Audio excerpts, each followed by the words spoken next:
Secretary. Okay. Yes.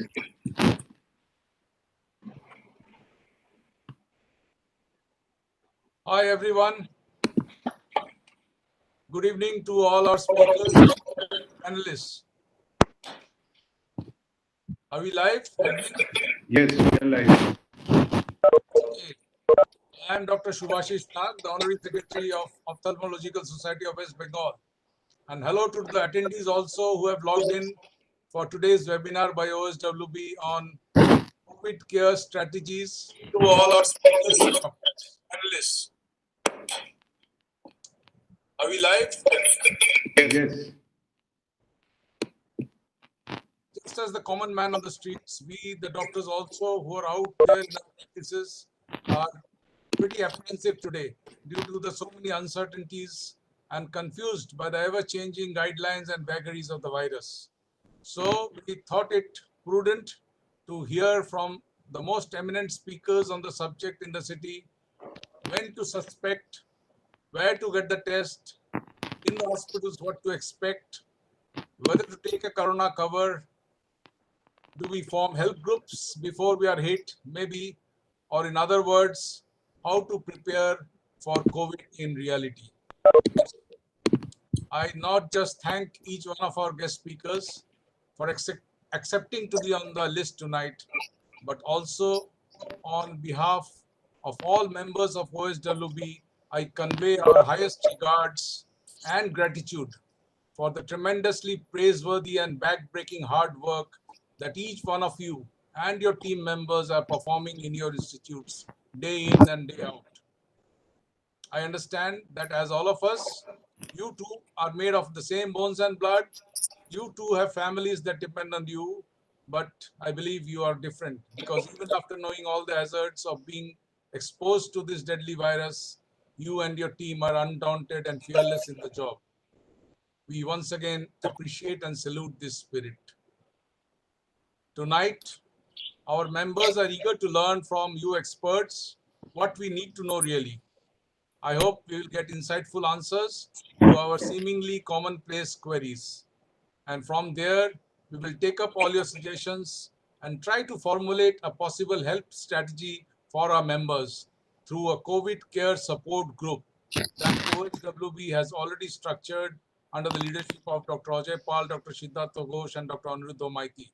And we intend to include all the senior members, Hello. all those who will add value to this group, even from the remote districts. I only hope. Sir, my name is Dr. Shamashish. Can you hear me, sir? Yes, you're audible. We'll call Okay, you, sir. thank you for joining. I sincerely hope we can make a difference through this group. And before I end, I pray to Almighty to bless these frontline warriors who are speaking here tonight and their families, of course.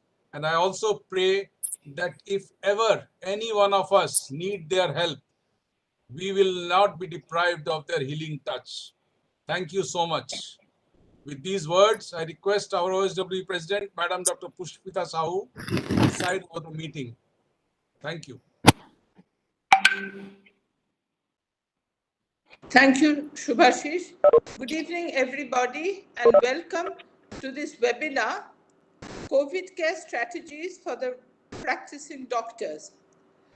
Now, we have been eagerly waiting for this webinar because it is extremely relevant in the present scenario. We are fortunate enough to have with us our speakers, Dr. Sudeep Roy, Dr. Yogiraj Ray, Dr. Pranav Balakrishnan, Dr. Sashwati Sinha, Dr. Shamashish Bandyopadhyay, and the expert panelists, Dr. Arjun Dasgupta and Dr. Suman Ghosh. They're all eminent doctors and extremely skilled in their chosen specialty. They have a very thorough knowledge of the COVID situation, which is strengthened by their wide experience. I thank you all. I'm sure we'll learn a lot from you. Now the world is going through a crisis which we have never faced before. We are facing an invisible enemy whose nature, power, we are not aware of. We are learning something new every day. But what we know for sure is that it is going to last for a long time, and it has drastically changed our lifestyle, so much so that we have to adopt to a new normal. Many thoughts are going through our minds. We are worried. What is the symptom and sign of the disease, the symptomatology? When should we get tested? What is the type of test we do? When is the time that we should go for home isolation and take what precautionary measures there? What is the early sign when one should be referred to the hospital? Is there any prophylactic treatment? And what is the treatment protocol now in the hospitals? We want to know if there's any lasting morbidity or if there's any complication. We want to know about the immunity, how soon it develops, how long it lasts, and does it affect everybody? And of course, we want to know the vaccines. Now, all of us know all the literature. We've read everything. We have read the news. We have listened to the news, so many WhatsApp messages, etc. And we are totally confused. And I'm hoping this webinar will give us a true insight with the COVID situation as it is today. We will know about the myths which we can avoid. We will know about the resources and facilities that are available and how easy or how difficult it is to avail them. Knowing all the everything involved in the COVID situation, then we can plan our defense, how to combat the virus, and we can then have a common platform where we'll be supportive to each other, hold each other's hand, and help us to come out of this crisis. And I'm sure we'll be victorious in the end. Like Shubhashish, I thank all of you front workers who are risking your life every day. Now, one thing I thought I should mention here, we have a lot of questions going in our mind, but I think it is wise to let the speakers have their say first, because I'm sure a lot of questions will be answered in their speech. And the bulk of the question answering should be at the end in the panel discussion. In that way, we can prevent cluttering. We can have a very compact and structured web meeting, and we can extract the most knowledge from it. Okay, that's all from me. Over to the moderators. Thank you so much. Thank you, Madam President and Secretary, Honorary Secretary, Dr. Nag, and Madam Dr. Pushpita Shah. It's my privilege to welcome this panel, this distinguished panel of experts who have been in the forefront of our battle against COVID-19 with some of the top-notch hospitals of Kolkata. We have with us the invited guest, Dr. Shruti Ray, who is the Senior Consultant and Clinical Microbiologist and the Head of the Department of Medica Super Specialty Hospital.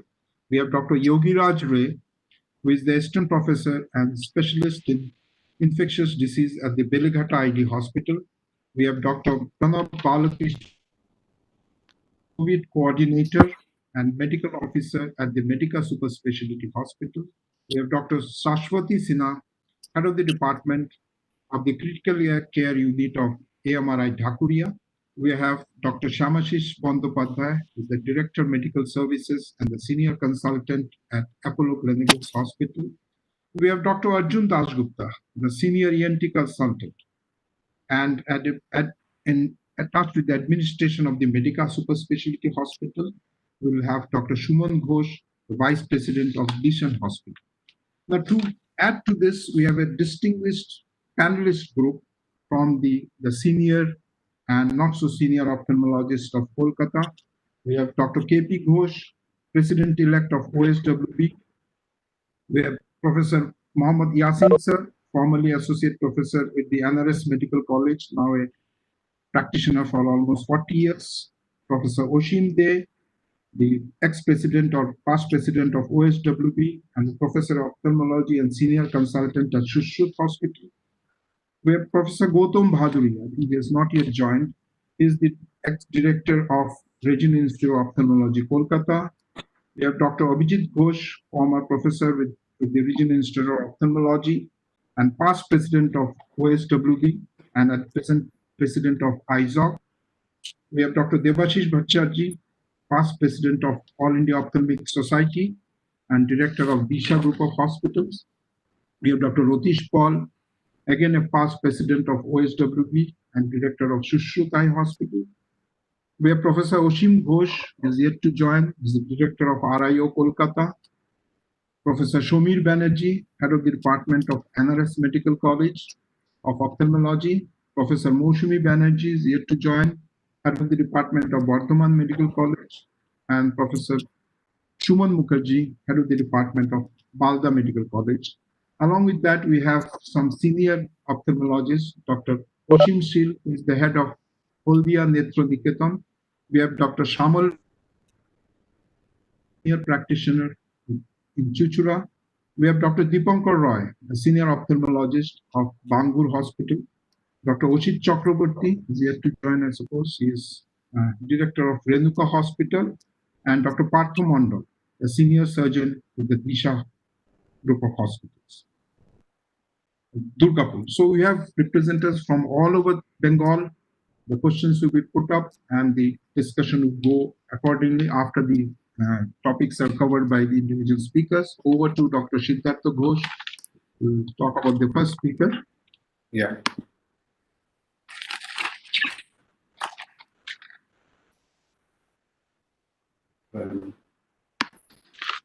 Well, our first speaker is Dr. Sudeep Roy, who is a senior clinical microbiologist and director of laboratory services at Medica Super Specialty Hospital, who has a specialization in diagnostic microbiology, clinical microbiology, quality assurance, and lab operations and infectious diseases. He is also the chairperson of the Hospital Infection Committee at Medica Hospital. He, after his post-graduation, he had joined Medica Super Specialty Hospital.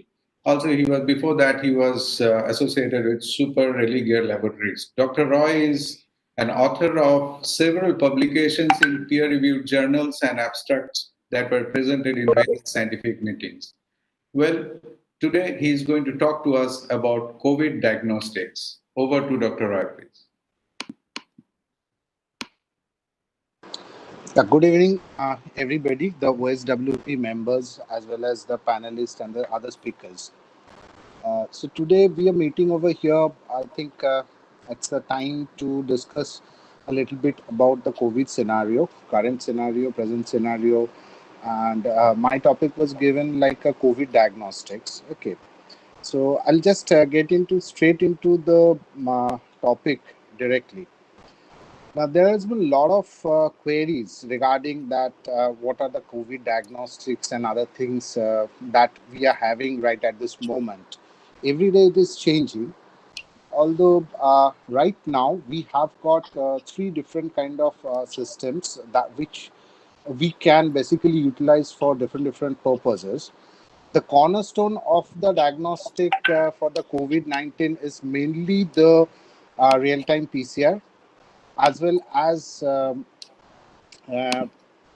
other thing like antigen detection as well as antibody detection. Okay, so the purpose is a little bit of difference that we need to think about, that whether we are looking for a COVID diagnosis or whether we are looking for a surveillance. Now, for the COVID diagnosis purpose, we are basically using this PCR platform as well as for the antigen platform. But for the surveillance purpose, we are basically utilizing this antibody one.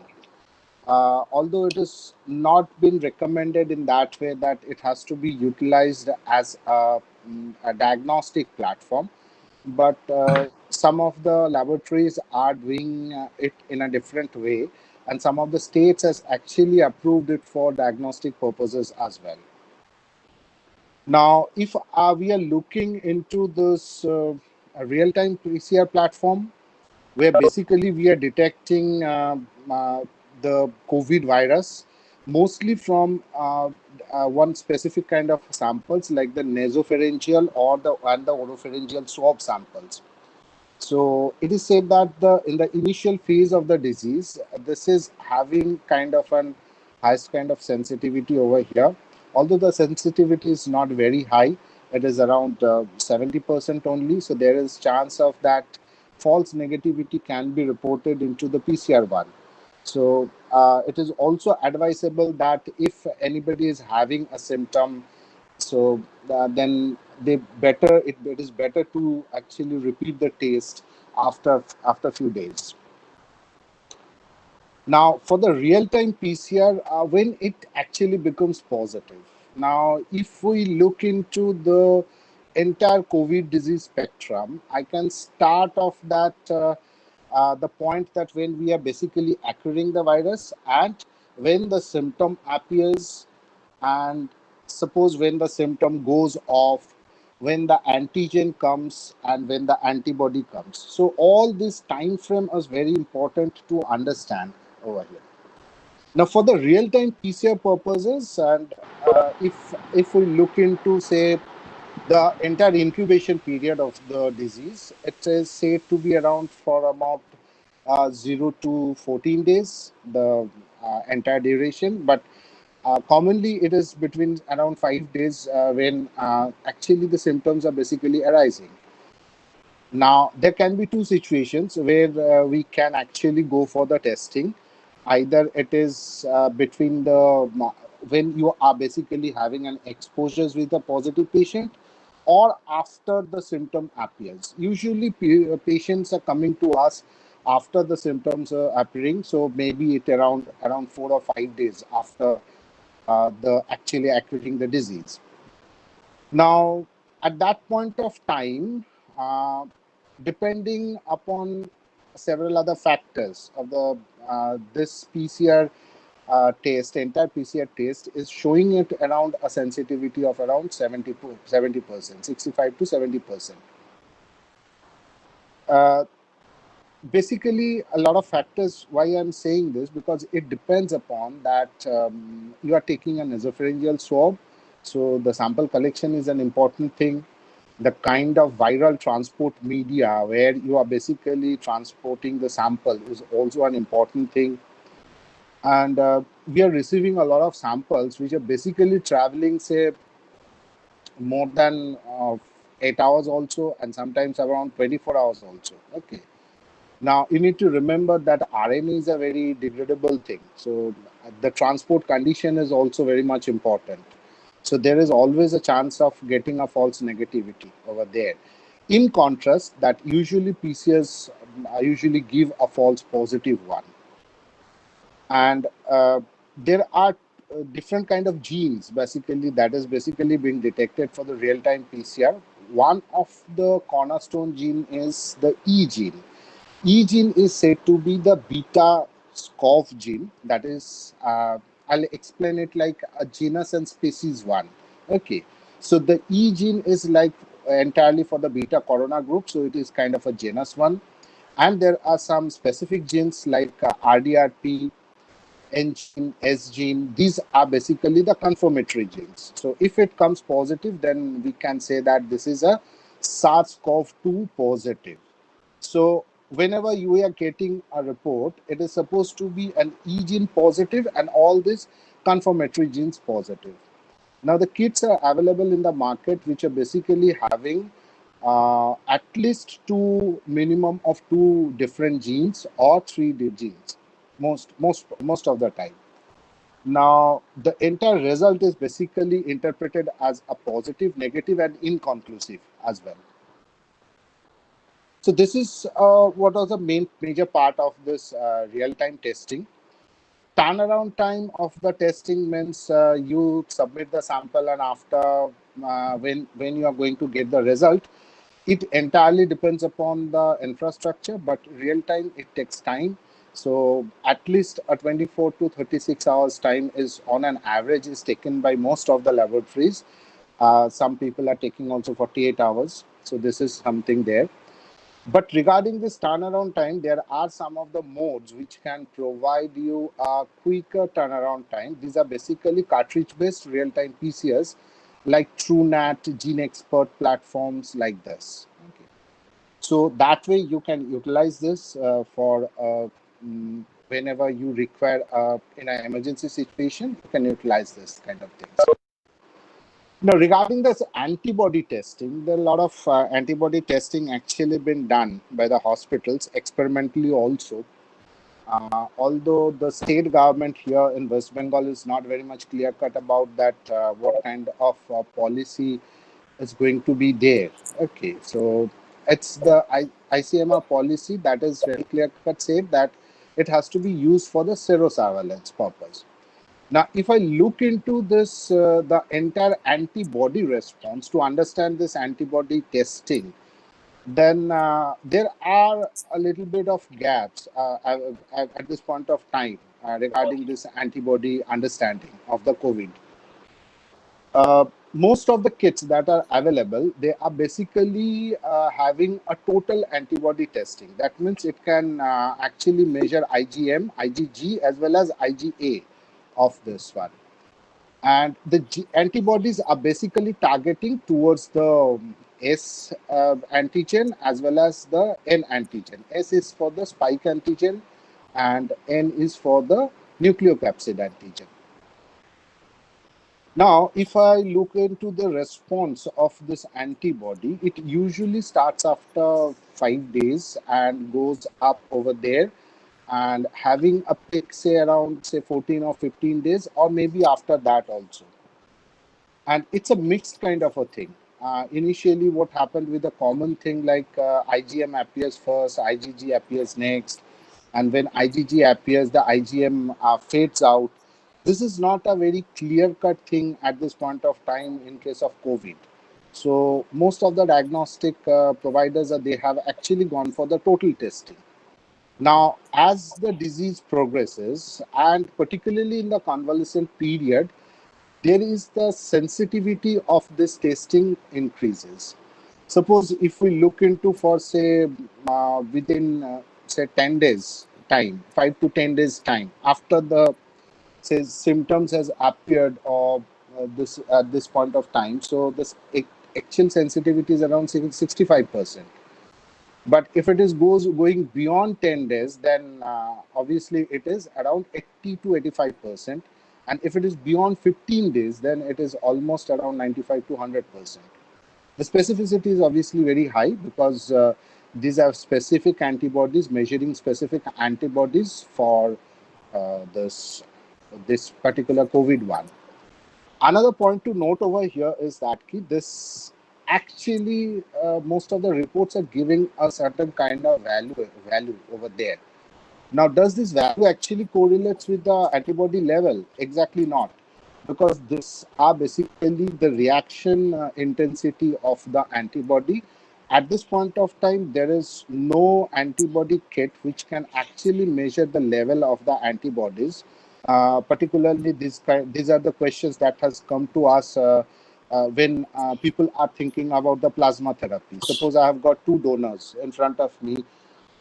If I can measure the antibody among them, and if I can want to choose one of them, this is not at this point of time available. And almost all these things are neutralizing antibodies. So probably in future we can have facilities to measure the level of the antibodies. Another important point is like which can have an impact into the vaccine development also. This antibody level is very much highly customized, and this is variable within human body. Suppose me and you are not having the same kind of antibody responses, and the levels are also different. The levels can decline also. So if at all the vaccines becomes available, then probably it has to be a repeated vaccination strategy that has to be adopted. The third thing that we are doing is with the antigen testing. Antigen testing, there are very few kits that are available in the market, and ICMR has actually approved once and withdraw this one. this is a very highly specific one. Okay, and it's not tested from the serum. It is tested from the nasopharyngeal swab. This is a highly specific, around 95% to 100% specificity, but the sensitivity is quite low. And in some of the cases, it is almost 50% or less than 50%. So the chances of false negatives are quite high. So that is why ICMR has given this guideline that whenever you do this antigen testing, if it comes positive, take it as a positive, COVID positive one. But if it comes negative, follow up with the PCR, real-time PCR thing. But the problem is with that key, that who is going to monitor this follow-up PCR testing? Because patient is going to have a negative report, and in lot many places, people are asking for negative reports to join in the work and other things. Okay, so they can furnish all those reports also. And in my experience, I have seen, and we basically have faced some of the fake reports, fake negative reports also. Okay, where people are basically faking it to join the job or to get into something like that. Okay. So with all these things, in a nutshell, that majority thing we are looking for is with the real-time PCR testing at this point of time. Okay, depending upon the scenario where you require it and how do you want to go about the thing. So you need to put up your strategy for particularly for the institution, particularly for any of the society, and particularly for any of the guidelines. So with this, I'd like to stop it over here. I'm not discussing about the associated and allied or just other things, because those are mainly required in, say, critical care setups and other areas. So with this, I'd just like to stop it over here. If you have got any questions, then you can Yeah. ask me. Thank you, Dr. Sudeep Rai, for giving us those wonderful insight into the basic two tests. I invite now our Chairman, Scientific Committee, Dr. Aniruddha Maiti, who has been one of the big coordinator of this program, a senior VR surgeon with the Shushruth Group of Eye Hospital. Yes, Dr. Aniruddha, please, you can have some questions to him. First of all, thank you, Shruti, for this excellent overview on the test. Just two questions. You have already covered all the tests. From your talk, we get to know that the RT-PCR is the most sensitive test presently at this scenario. So I just wanted to know about the TrueNat test, which is also based on the amplification of the viral amplification. The only difference is it takes much less time, 30 minutes, compared to 4 to 8 hours, which is required for RT-PCR. So how sensitive is this TrueNat test? Can we do this test before as a pre-operative test? Yeah, this is the TrueNat, or the Gene Expert, is basically kind of a cartridge-based testing. Okay, so where here what you do is the genetically the gene segments that basically are being used is almost same like that of the real-time PCR. So there is not going to be much of the difference with the sensitivity and specificity.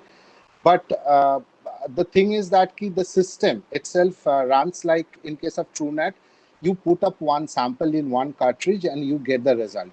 So that is why it is overall the time taken by this thing is quite low. Now, in case of real-time PCR, what is happening? It is running in batches of, say, 96. So first of all, you wait for the batches of entire 96 samples. The second thing is that you do all the extraction of this 96 samples, which takes a lot of time, hell lot of time. And after that, you are testing the thing. Okay. But in case of this TrueNat or the Gene Expert, it's a composite system. You just give the sample, it will do the extraction and it will do the testing. Is it equally sensitive? Almost. Okay. So what it depends actually with this thing that in case of TrueNat, it is taking around ideally theoretically it is around 45 minutes for the screening test. Screening test means they first do the e-antigen testing, And after that, they do the RDRP testing for the confirmatory. Now, if E comes positive, then the RDRP is being done. So again, there is going to be another 45 minutes is going to be taken for the confirmation. So theoretically, if you say that for a negative sample, it can be done within an hour time, and for a positive sample, it can be done within a 2 hours time also. So That this is what more is done. practical test, I would say, as far as the time goes. It depends, because you are looking from this aspect that you need to have, say, pre-operative patients. Yeah. Suppose what we are doing right now, say, in case of cath lab patients, who requires catheterizations and other things, or the emergency OTs. Okay, so there basically we are using this TrueNat platform, but it cannot go in a bulk. The number of testing per day in some of the places, it's around 2,000, 3,000, which is not going to be possible for So TrueNat it or the has a GeneXpert. logistic problem. Yeah, and the costing for this is much higher than what the state actually has stated right at this moment. Okay, so that is why people are choosing it for the emergency situation.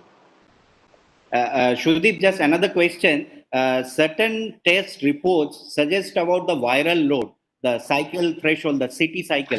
So, can you just highlight on what is CT and how some reports get a report mentioning the viral load? How significant it is? Okay, basically what happens like this over here. The cycle threshold value is basically kind of the PCR runs in a cycle. Okay, so every time the cycle goes on, there is an amplification happening of the genes.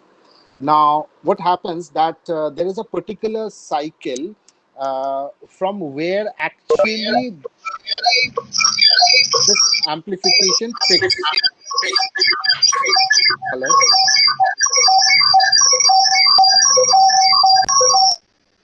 Yeah. So there are a lot of this cycle actually indicates the cutoff points that when it becomes positive or negative. Okay. So I'm just trying to show you one graph. If you can have it. Okay.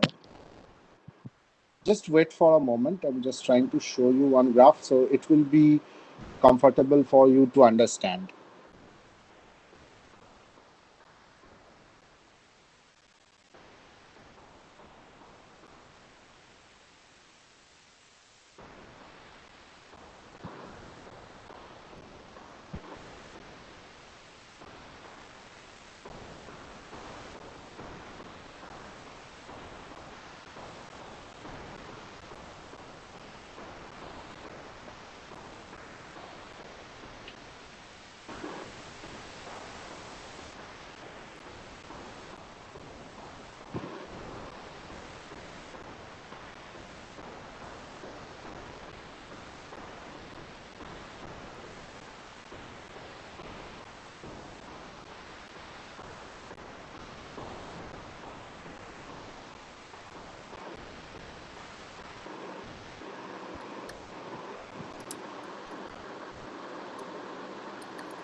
Okay, I'm sharing the screen over here.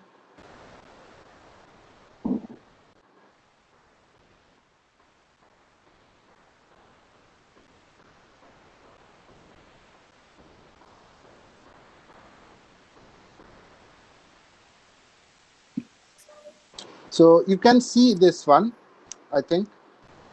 Yeah. Yeah. Okay. So this entire thing. Okay. Now you can see that there is something called 25 cycles. Okay. Now you see that this graph is a sigmoid kind of a thing. Okay. Now here the amplification is happening. Usually the number of cycles are basically kept between 45 to 50. Okay. Now you see this green line is basically moving upwards from this point. Okay. So this one we basically take it as a cutoff point. So if I take it, the city value is going to be around 27 over here. Okay. So this is what is the cycle threshold value of this particular run. Okay. And for a particular gene specifically. Is it Once related to the viral load? not exactly related to the viral load. Okay.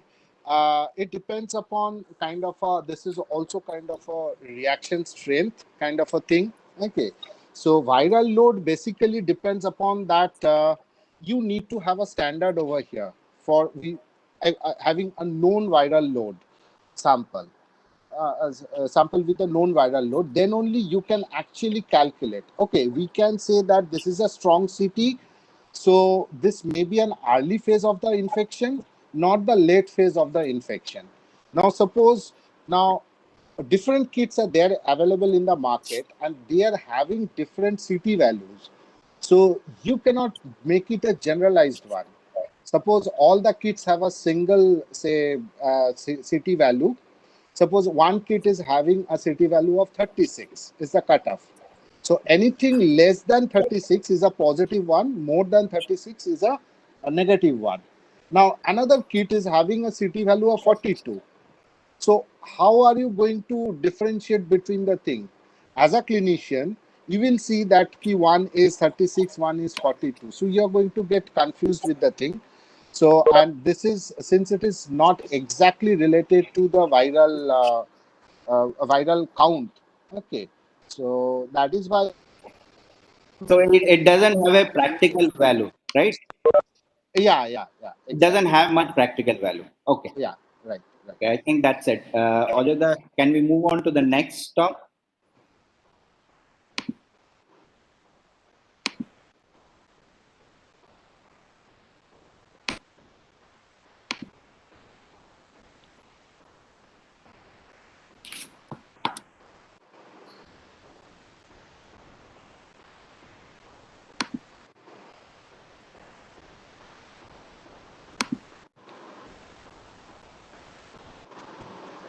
Well, the next talk is by Dr. Pranav Krishnan.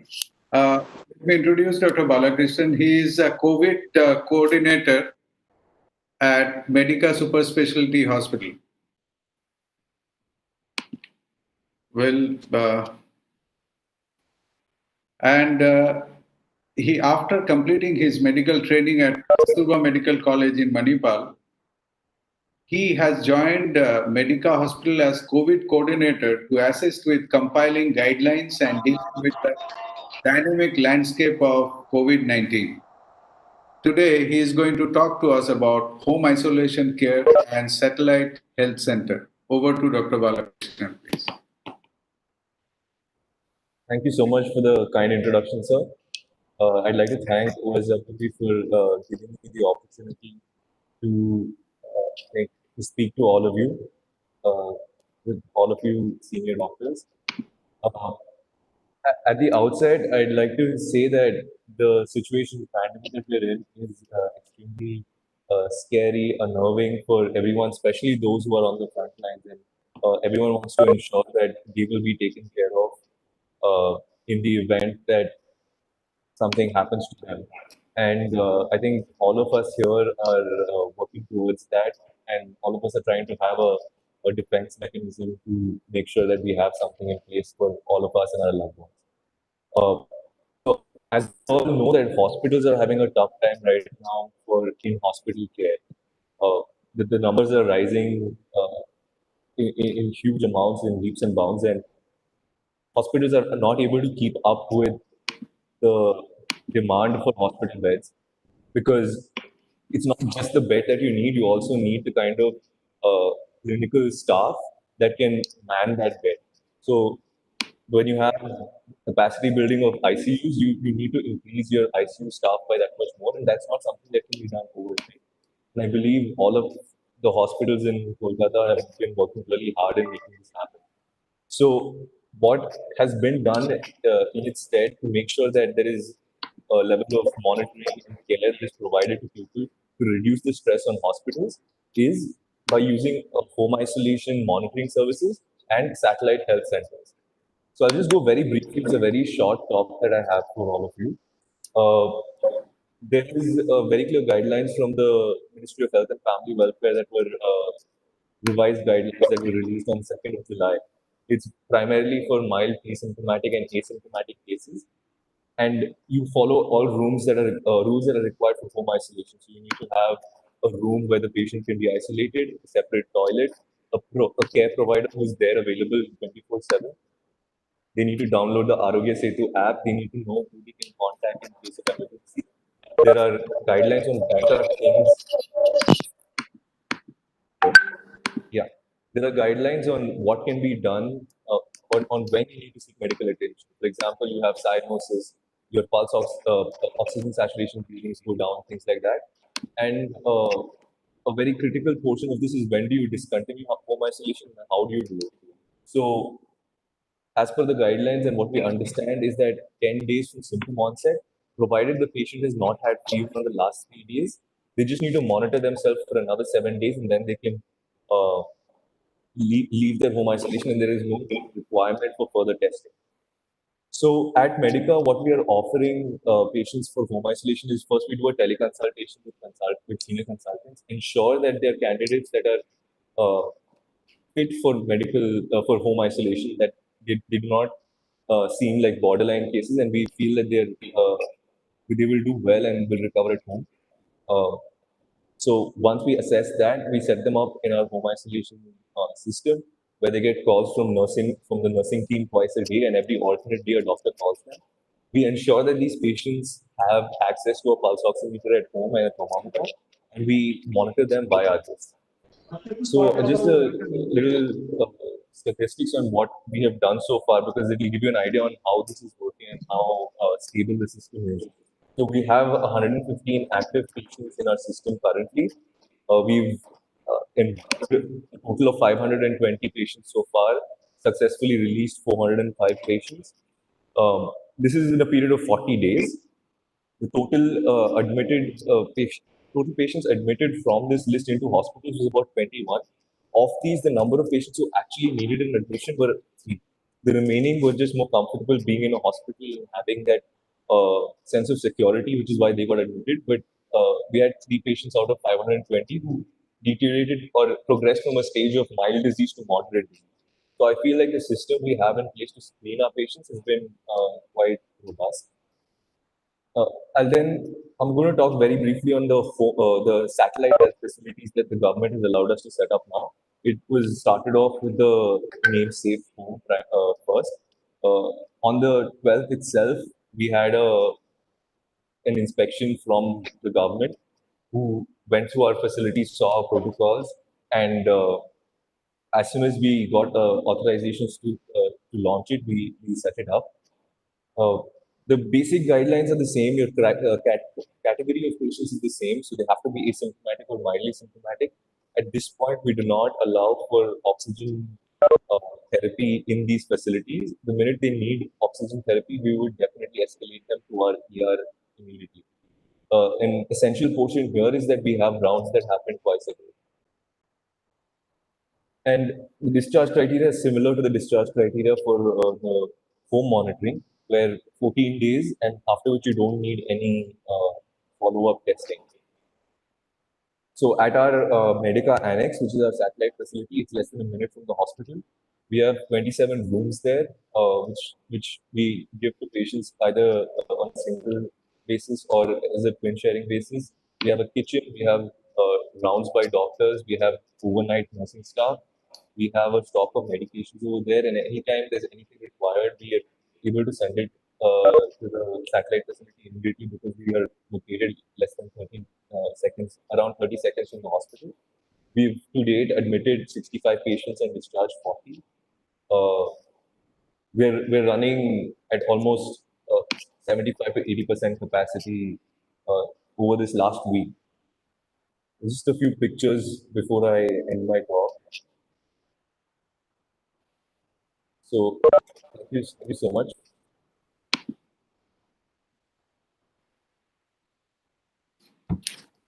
Thank you, Dr. Pranav.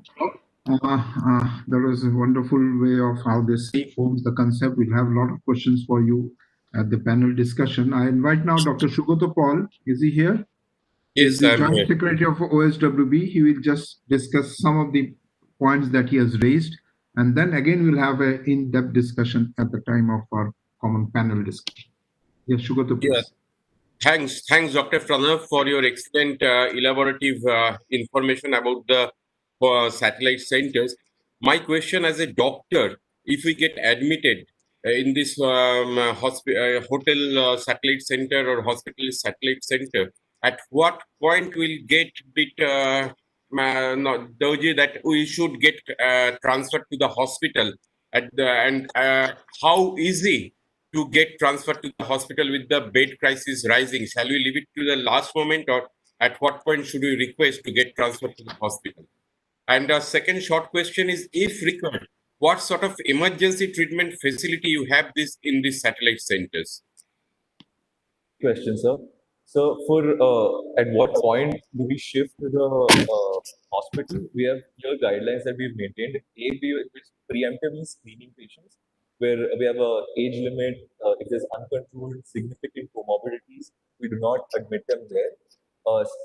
Besides that, if we feel that someone's oxygen saturation is dropping, if the temperature is staying persistently above 102 Fahrenheit and not responding to antipyretics, if the patient is uncomfortable, the BP is not staying stable, if we see any signs of deterioration, we're immediately transferring them to the hospital, because we have an ambulance that is ready to go and pick up patients. In-house, we have oxygen concentrators available at the facility itself as a bridge to the transfer. We also have skilled nursing staff who are there for the majority of the day. I know I'm saying 2 rounds a day, but they're there for a majority portion, and we have other paraclinical staff or non-clinical staff who are present 24/7 as well. In terms of bed availability, I understand the concern, and I know at Medica we're running at 100% permanently, but definitely if it's happening at our own facility, we will make sure that the patient is taken care of absolutely to the top. Thank you so much. And the criteria you said, is it a standard criteria for all hospitals who are providing this facility? Right, sir. So the criteria was provided to us by the Ministry of Health and Family, sorry, the West Bengal Department of Health and Family Welfare. So we're following their basic guidelines, and we've obviously, based on senior critical care consultants' experience, tweaked it around a little bit as to what we are comfortable with. So our admission criteria might vary from different hospitals, but our basic criteria in terms of escalation stays the same.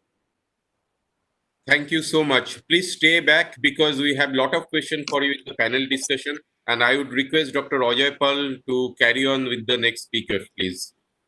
Thank you so much. Thank you. Thank you, Dr. Pranav.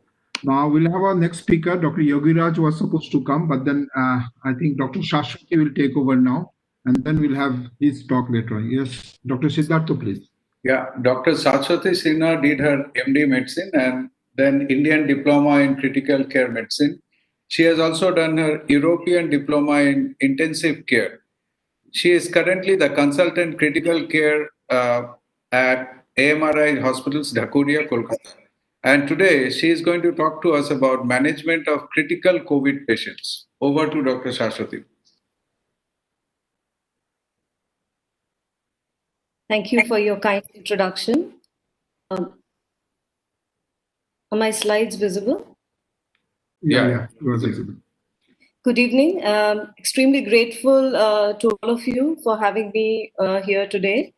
And after having two wonderful presentations, I'll just run you through the management of COVID-19 patient who's unfortunate enough to land up into our ICU.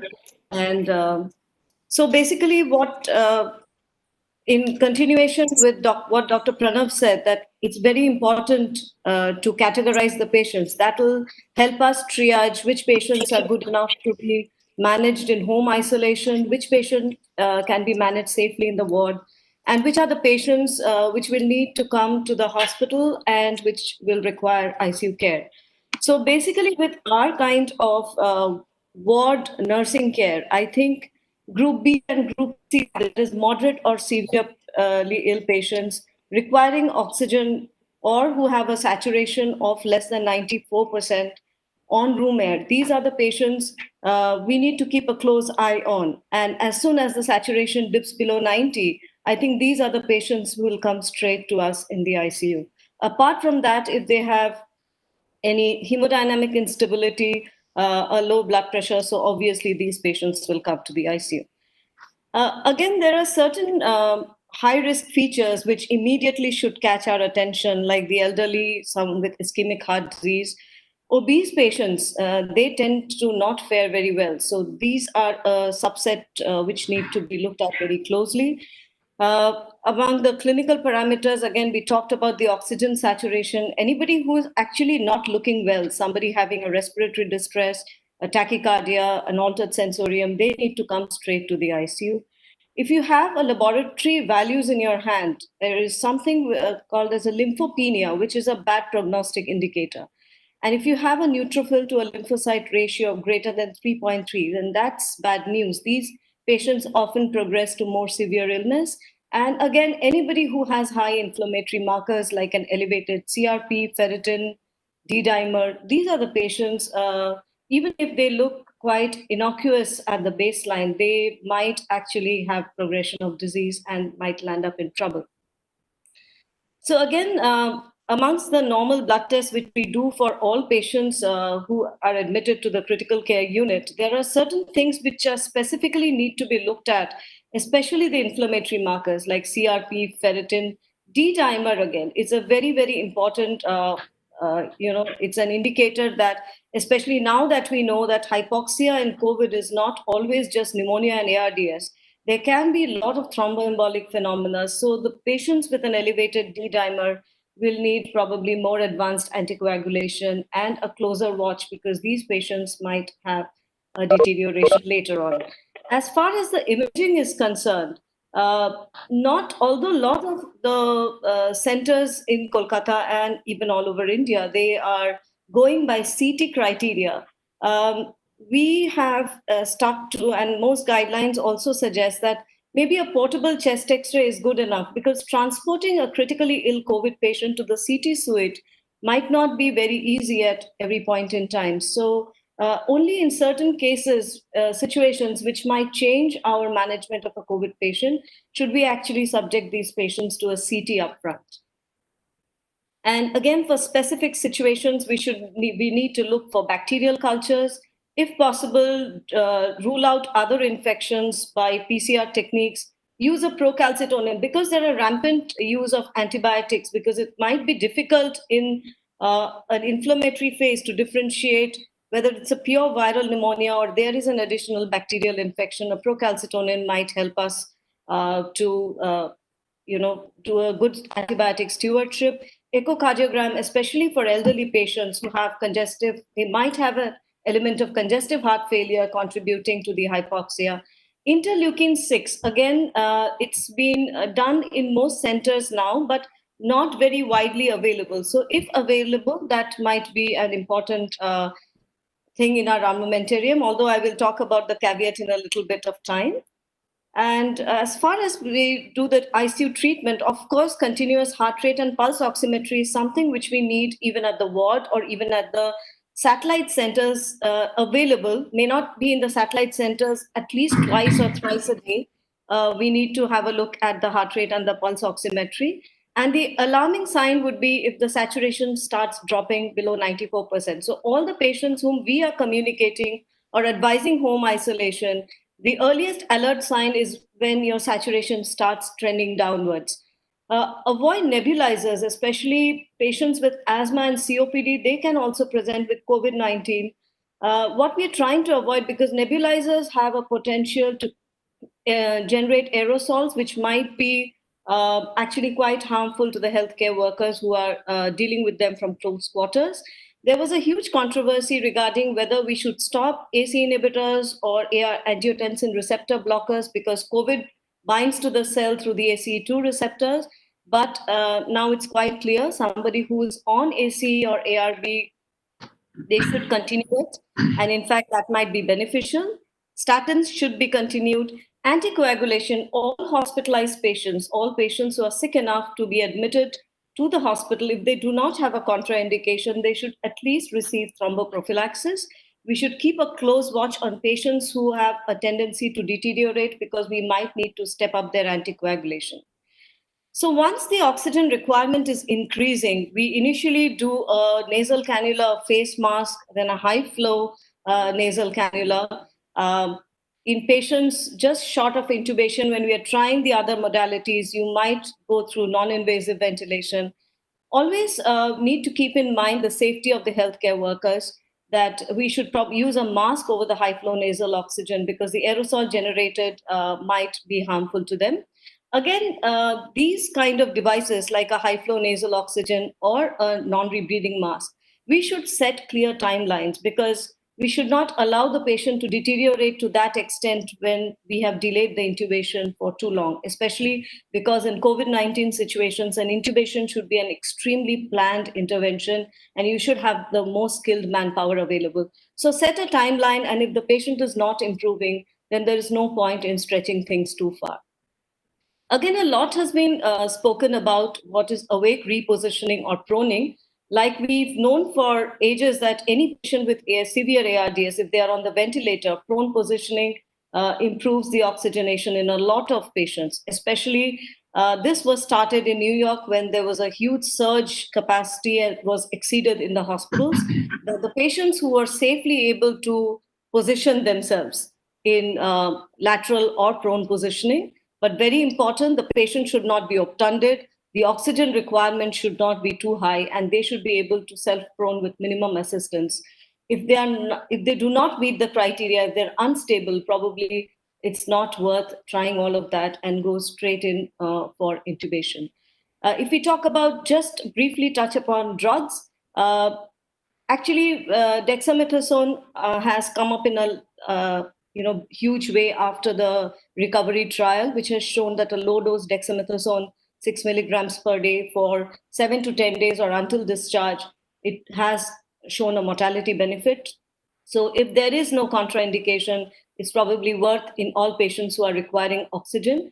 But it's very important, it should not be used in patients who are not on oxygen, especially because steroids come with their own set of side effects.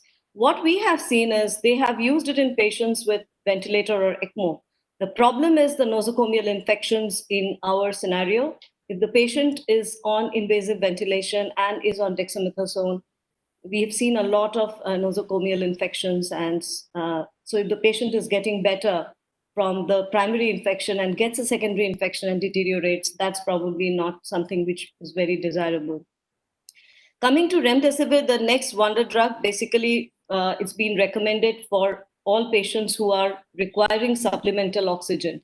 So anybody with a saturation of less than 94% requiring oxygen, we give 200 milligrams on the first day and 100 milligram once daily for a total of 5 days. In patients on ventilator or ECMO, you can extend it up to 10 days. It has shown a faster time to clinical recovery. Some studies have shown a trend towards a lower 14-day mortality, but it's not universal.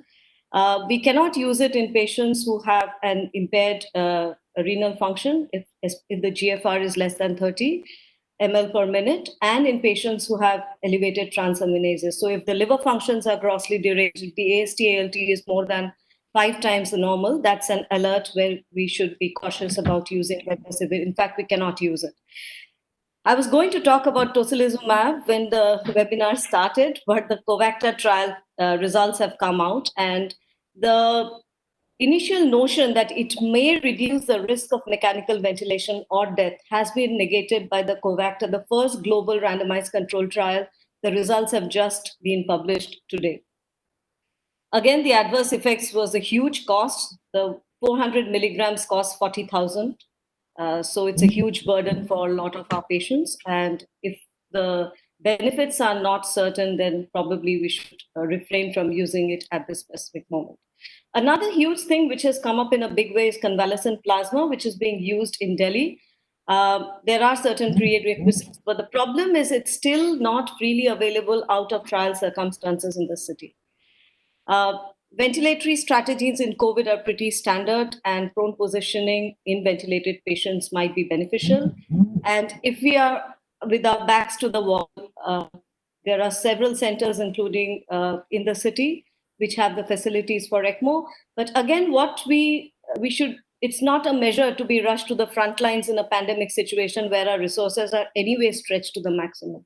So if we have tried everything else and the patient is still dying, and this patient is a young patient with single organ dysfunction and there is nothing else left to be done, then ECMO may be tried. Thank you very much and stay safe, all of you. Thank you.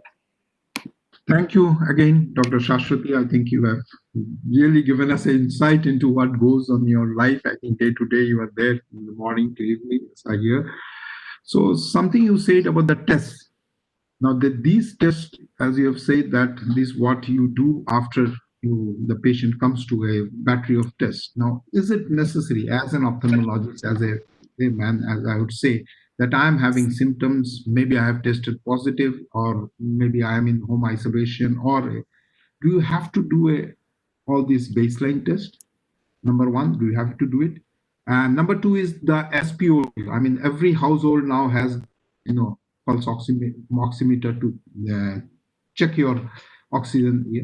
Now you have said 94. A lot of us are swaying between 95, 96 to 98, 99. So at what point of time are these reliable, and what point of time do we get alert? Because we had some questions as, I think I'm having regularly 95. So what should I do? Otherwise I'm healthy. So all this sort of, is two part of it. So very pertinent. Answering your first part of your question, basically you do not need the battery of the tests at home. So most COVID-19 who is safe enough to be isolated at home would be just like a flu. So you do not need any of those tests while you are at home. You just need a paracetamol, maintain adequate hydration, and be at home. As far as your second question is concerned, yes, oxygen saturation, the trends are very important. It's not one recording of 94 or 95. If we've been monitoring our trend and it's been 98, 99, and now we see it's 94, 93, and especially in the high risk groups, if it's staying less than 94 for at least 2 or more occasions, or maybe a couple of days, and you're otherwise not feeling very well, this is probably the time when you need to at least alert the hospital or the physician where you are in touch with. Because there are certain patients who have actually kept oxygen concentrators at home. So even to report or to get a bed, you might need a little bit of time. This is more alarming for elderly high-risk groups. So even by the time we find a place where we can admit somebody, so that is why the trend is very important. And 94, I think, is reasonable. Nothing is going to happen to you immediately if you have a saturation of 94 or 93. But at least you have the time before reach 90 or so, and then it's emergency. That is right. Thank you. Thank you. I think the one more part was this awake position. I mean, is it necessary? Again, these are going around in WhatsApp. Everybody practice that. I mean, do you suggest that everybody, so especially the obese people?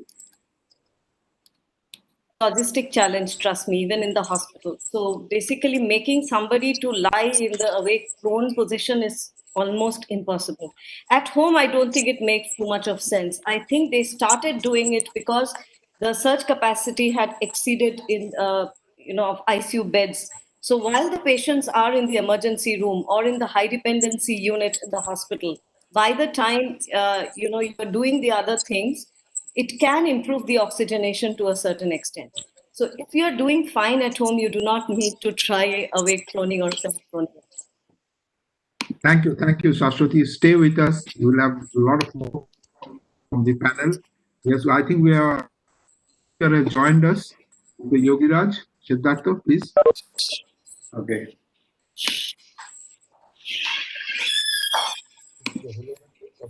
I think Shashwati has to. Hello. Hello. I think we'll have questions later on, sir. Next. Okay. Well, let us welcome Dr. Yogiraj Rai. He is the assistant professor at ID and BG Hospital, Kolkata. He studied DM in infectious disease at All India Institute of Medical Sciences, New Delhi. And we are fortunate to have him here and he is going to talk to us about home isolation and treatment of mild to moderate COVID symptoms. Over to Dr. Yogi Rajara.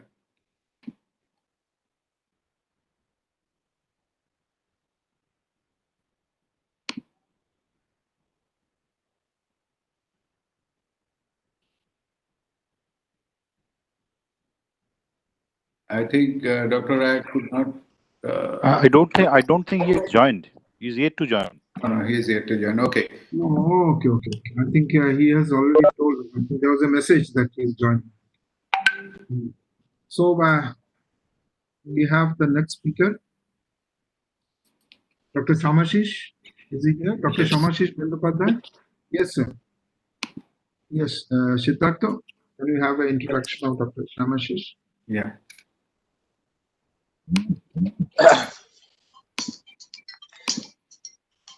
আমি একটা ওয়েবিনারে আছি হয়ে গেলে call করছি একটা ওয়েবিনারে আছি হয়ে গেলে কল করছি Hello, you can hear me? Yeah, we'll just start in a moment. I think, yes. Right. Dr. Shamashish Bandyopadhyay did his, well, Dr. Shamashish Bandyopadhyay, we are fortunate to have you here. And after he did his MD in medicine from Medical College, Kolkata, he went to England and did his MRCP and CCST there. He then worked as senior clinical lecturer in Bristol University and consultant physician in Bristol Royal Infirmary. He was also Royal College tutor and postgraduate tutor there as well. After returning, he is currently working as Director of Medical Services and Senior Consultant Physician in Medicine and Rheumatology at Apollo Gleneagles Hospital, Kolkata. He has multiple national and international publications and wide research experience as well. He is currently Royal College MRCP examiner and diplomat of National Board Tutor Examiner.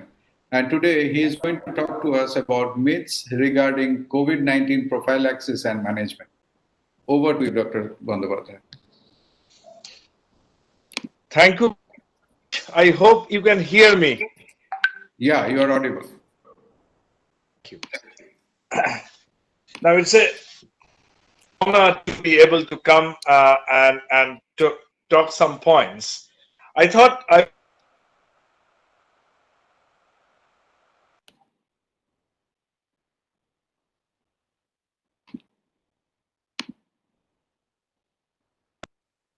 are doing tests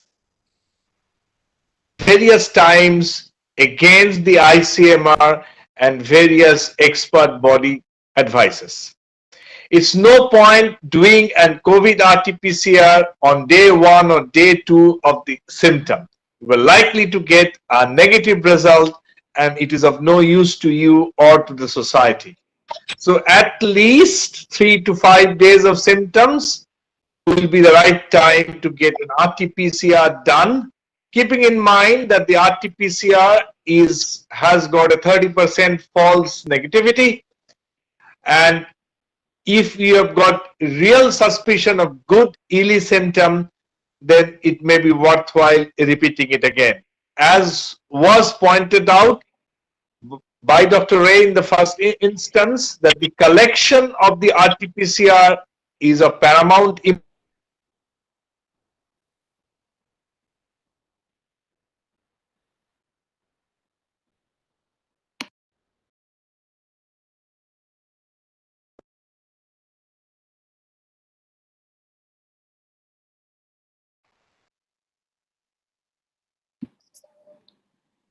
Transport and the collection and the transport of RT-PCR material is of paramount importance for a good result.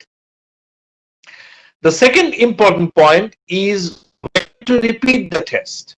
Now, there's a clear guideline from Ministry of Health and Family Welfare as well as from the CDC that on ELE symptom, which is influenza-like symptom, mild disease or asymptomatic, you do not need a repeat RT-PCR to prove that you are virus free.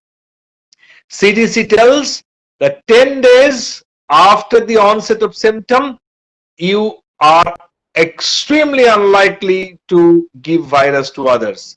You have become non-infectious.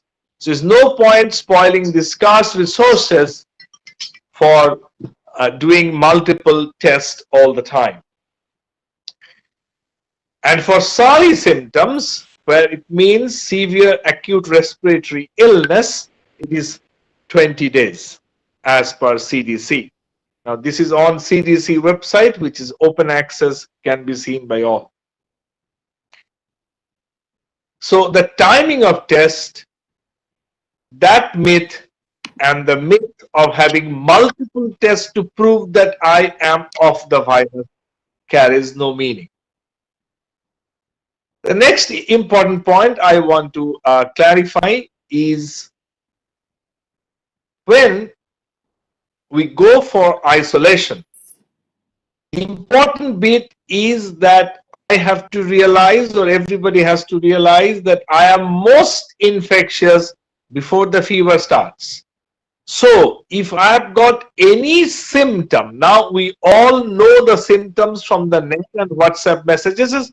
What are the symptoms of COVID? Except the specialist, everybody else knows it.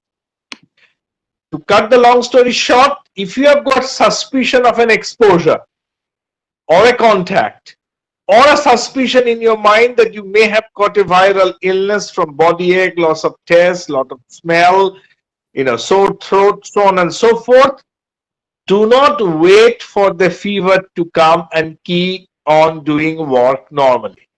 Isolate yourself, isolate from your family also, use a separate toilet, clean your own clothes, and if you pass it off naturally, nicely, no problem.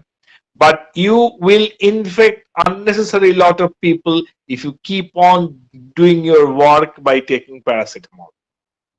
So that's one area to be aware of.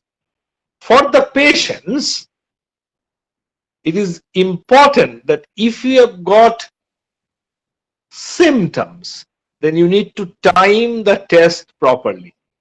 But if you're completely asymptomatic and you are doing a test for any surgery or procedure, then obviously whatever test you do, you still run a risk that you have not caught the right data.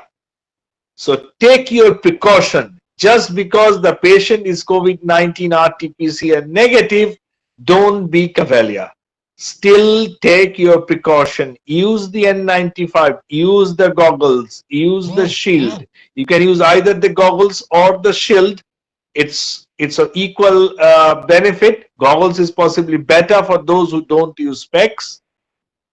If you're using a visor, remember the top half of the visor is open, so that will put you under risk. So you can tape the visor on the top of your head, but use something.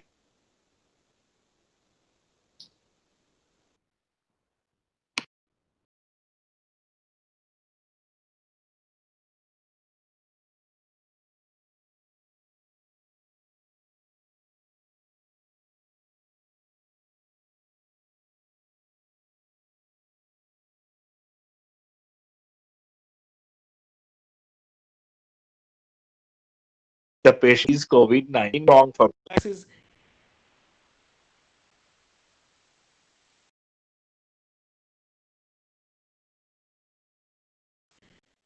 We don't know that. So people are taking hot water, garlic, turmeric, anything. Now, I'm not an expert on those things, but what I can tell you that ICMR is still recruiting and currently taking data on hydroxychloroquine as a prophylaxis.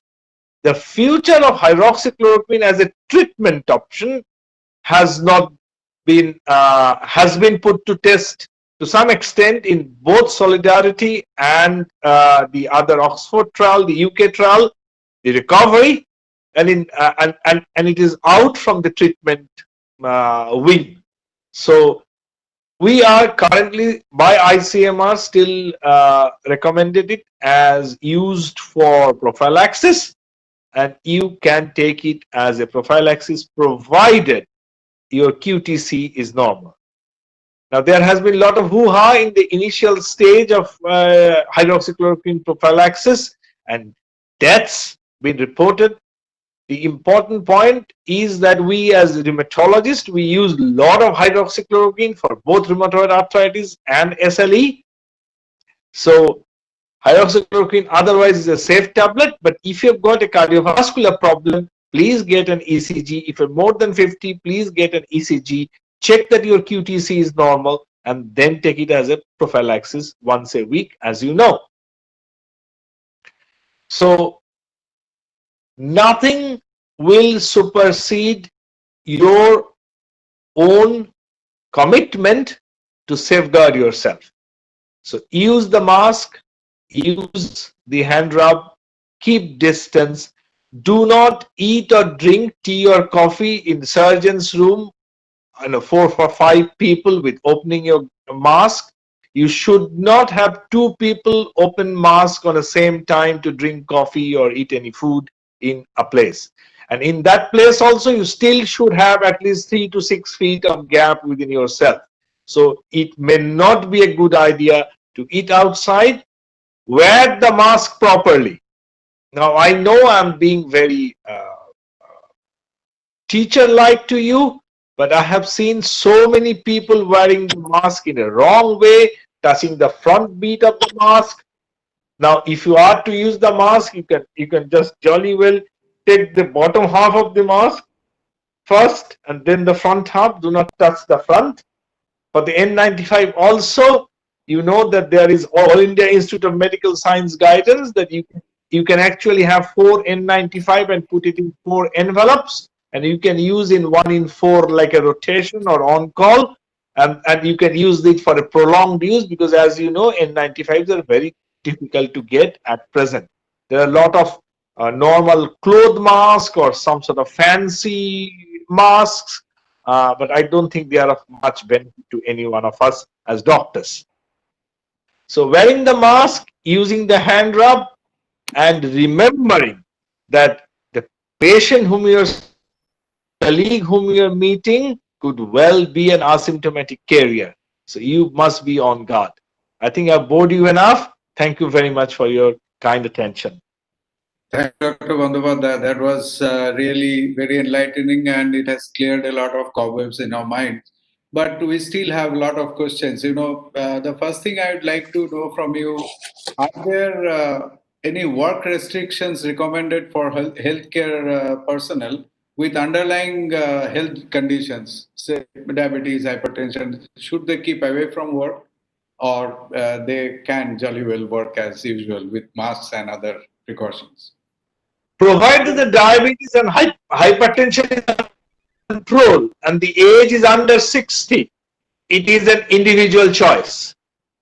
But if the age is over 60, then you have got a situation where you know that if you're hit by the virus, every single mortality studies or mortality data is against you. So over 60 and with comorbidity which are uncontrolled should refrain from getting exposed to this virus. Right. But still, in a country like ours, or in a state like ours, or a city like ours, it's an individual choice. Right. Well, there is another small little question like, are there any blanket prophylactic recommendations for healthcare providers? Say we work in the operation room with in close proximity with our other colleagues. So what would you recommend? They should all go for HCQS or something? I think after you have done your ECG and the Q is normal, you could go for hydroxychloroquine prophylaxis. It's a very safe medicine. As I said, I have prescribed n number of HCQS in my life, and I never had a problem with it. So you can jolly well have it, but just get an ECG done for QTC. But more importantly, in every OTs where you are, you must ensure there is sufficient air exchange done in that OT, and the AHUs are separate from other areas, because if you've got a common AHU, then you are heading for a problem. So the AHU should be separate and there should be proper air exchange. That's important. Right. Thank you so much. So you would recommend for all paramedical staff as well to go in for HCQS? Right. Please stay with us. We have lots of questions from the panelists, and you are also one of the panelists here. So please stay with us. I think we will go to the next speaker. If Dr. Ajay Pal, could you please? I think Dr. Arjun Dasgupta, are you here, sir, with us? Yes, I am. Yeah. So since you're a part of a panel, you don't have a presentation. The first question that, as an ophthalmologist, as an eye surgeon, how do I plan if I get, which hospital to go, where to go, as you know, we are ophthalmologists of, since you are in admin and you are with one of the top hospitals and you are a ENT surgeon yourself. So as an ophthalmologist, how do you plan yourself? Okay. If I get into stepwise. Yeah.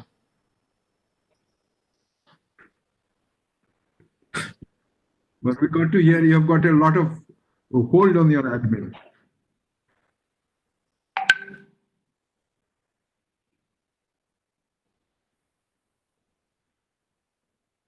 We're not getting him.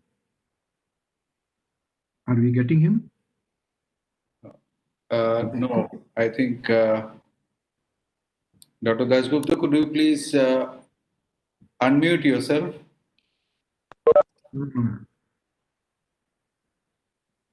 No, he's unmuted, but then he's not. I think he can put off his video then. Yes. Yeah, we can see you. Hello, can you hear me? Yeah. We can. Now you're visible. Okay, shall I put up the video? No, it's okay. Now you're let me try. heard.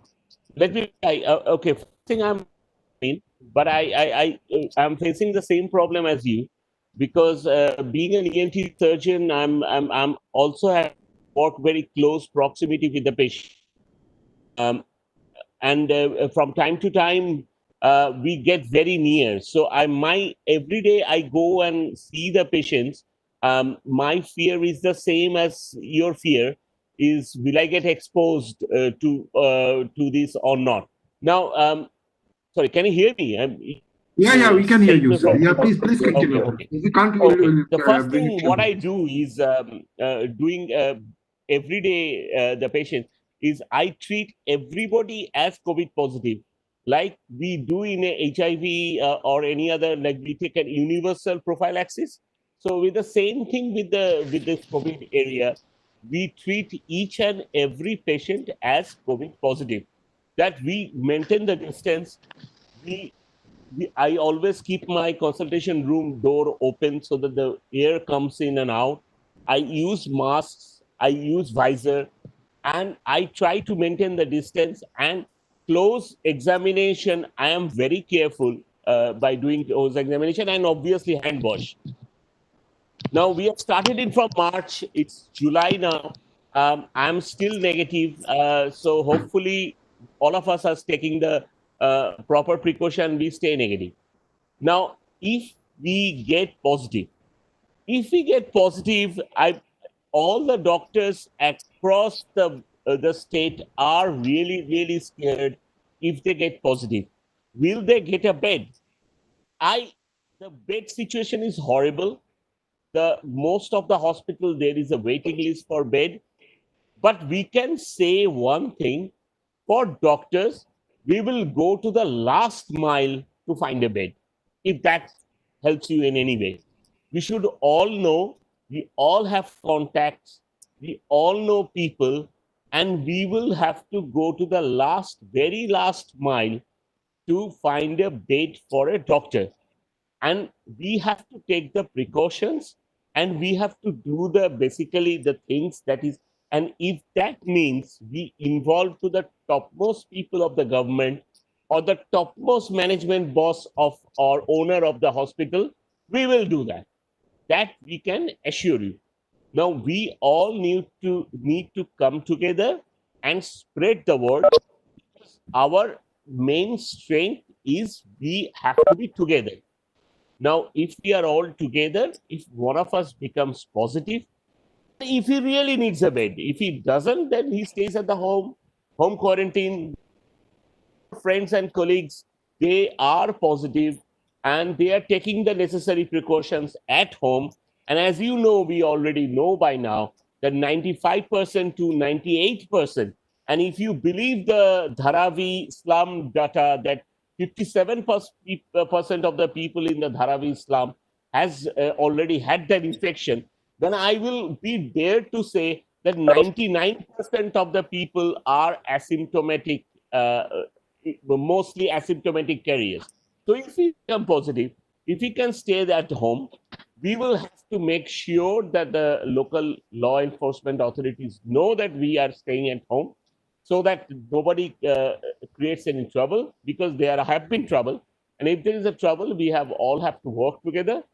And if we need a hospital, the healthcare workers, because we are risking a lot every day, we have to get a bed in the center of our choice. That's all I can say at this moment. Not everything is in our hand, but if we stay together and if we try together, there will be a way. There is no doubt about it. One more question. Is there any difference in the facility of so-called 5-star hospitals, 3-star hospitals in the basic care?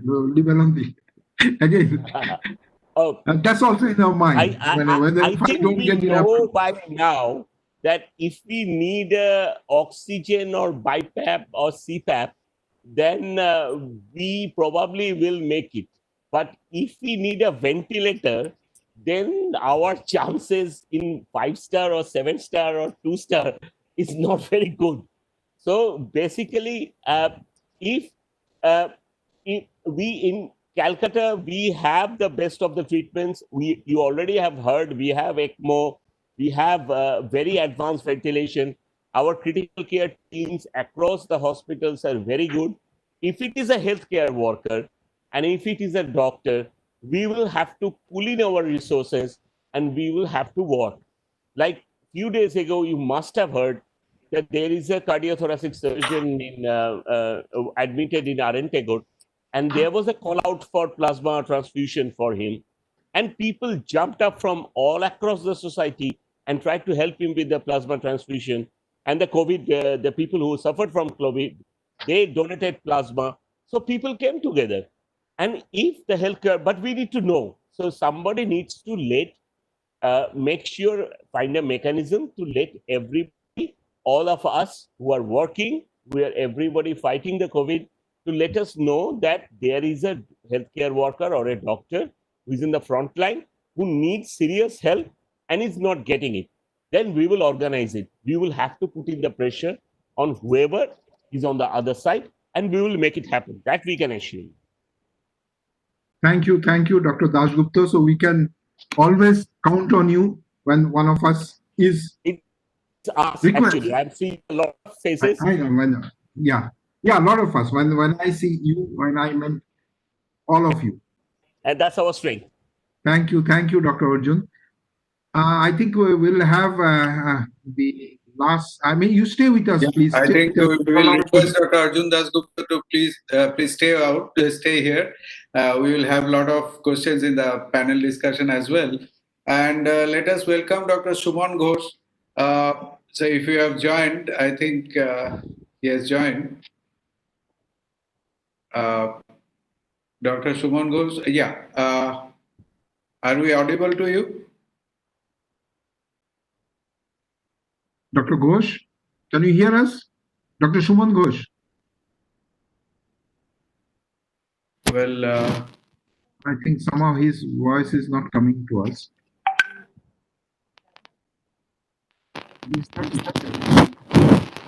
Okay. He's here. I can see him here. Yeah, we can see him. Dr. Suman? Jogiraj has joined. Okay, he will speak after that. I think he has unmuted himself now, so hopefully he will be able to speak now. Dr. Suman Ghosh, are you? Yeah, can you hear us? I think the audio got disconnected somehow. Yeah. Yes. Dr. Yogiraj Rai has joined us.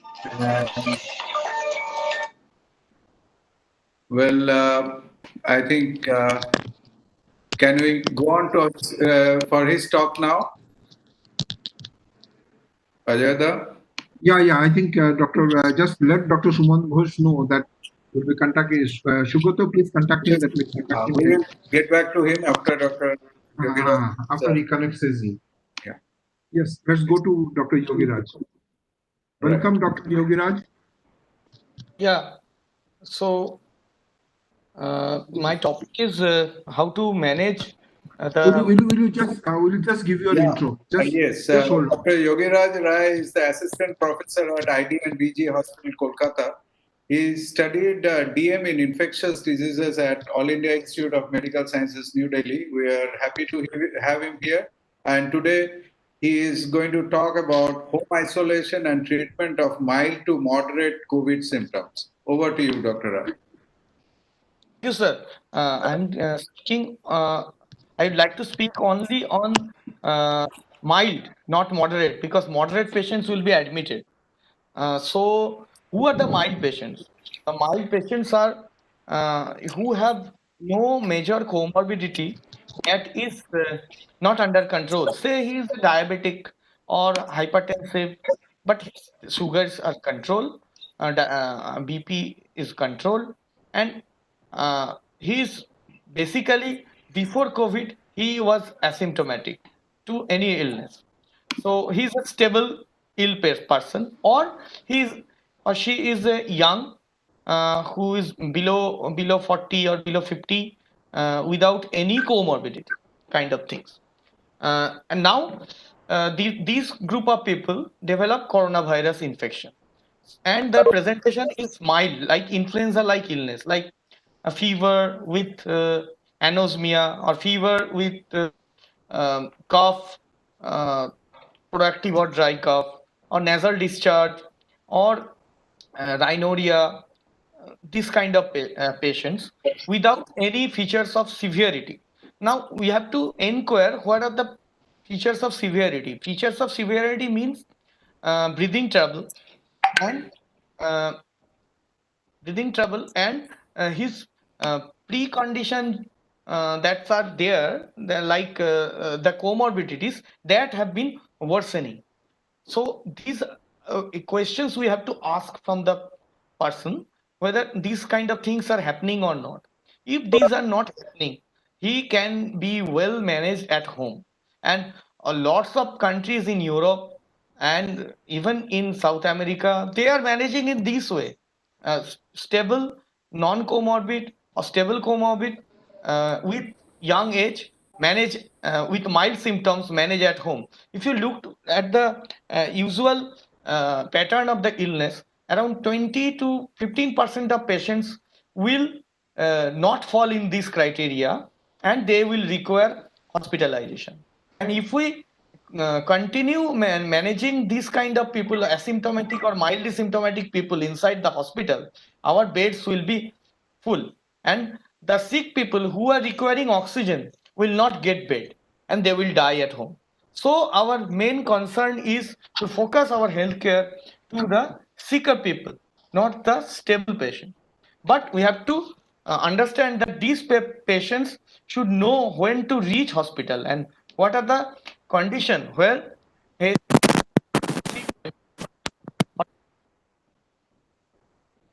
main concern is breathing trouble. The problem is that in around 30 to 40% of patients with COVID with breathing trouble, they are not dyspneic. That is known as happy hypoxia. They are hypoxic, but they are not symptomatic. So, for me, it is best to have a pulse oximeter at home and see whether the SpO2 is falling or not. Because if the SpO2 is falling, then we should consider that these are the people who are at risk and they require oxygen therapy and require hospitalization. Otherwise, they can be managed at home with symptomatic cares like for cough syrup, for sneezing, antihistaminic, for fever, you can give paracetamol. And for antiviral, as far as I am concerned, there is no specific antiviral active against COVID except in severe cases or moderate to severe cases, remdesivir. So the hydroxychloroquine, we are also still using as per the government guideline, and favipiravir is coming here, but the data showing efficacy of favipiravir, I am still feeling it's sketchy. So we need data from India also. So till now, mildly symptomatic usually cured of its own, as all previous coronaviral or rhinoviral or influenza like mild illnesses. So we should consider our healthcare to concentrate on the moderate and severe patients. So who are the mild patients? The criteria is very specific, where the respiratory rate is less than 24 and pulse oximeter reading is more than 95. So if a person has a pulse oximetry reading less than 95 or respiratory rate that is more than 24, they are moderate patients. And if it is SpO2 is less than 90 and respiratory rate is more than 30, they are severe patients. So my moderate and severe patients needs hospitalization and other next steps of therapy, and mild patients can be managed well at home. But these people are actually risk for the community, because uh, they will roam around, they can roam around and spread that illness. So we have to ensure that they should comply with the guidelines of staying at home from the symptomatic day 1 to at least 14 days minimum. And after the 14 days over, they can be working outside. And the caregiver must wear mask um, when they talk with these people and give care, and the patient must wear surgical mask. The caregiver also wear surgical mask and perform hand hygiene whenever they touch these things, and their clothing and belongings need to be have uh, detergent wash. That is fire enough, nothing more than that. And they should have a single room at home and a bathroom, a toilet, separate. They must use separate thing. Now if a family have 7 people and 4 patients, 4 of them develop corona, then they can be clustered in one home also, and they can use one single toilet. And for disinfection of the toilet, they can use 1% hypospray, use the garden hypospray solution in a garden spray, and they can use it after toilet. And for flushing in commode system, it is advised uh, to close the cistern and flush, so that the viral load remain inside the pan, and thereafter they can open it. So these are the minimum things, and do's and don'ts are uh, always wear a mask, don't roam around, stay inside a single room, and use separate toilet. And if these are not there, they can be managed. If this kind of physical barriers are not there in a home, they can be well managed at uh, safe home or community care centers like things. So there are a lot of safe homes is being promoted by government of West Bengal, and community care centers are being promoted by government of UP and Maharashtra. They are following this. We are following safe home. They are all are same. Where the physical distancing is not possible, they can stay there.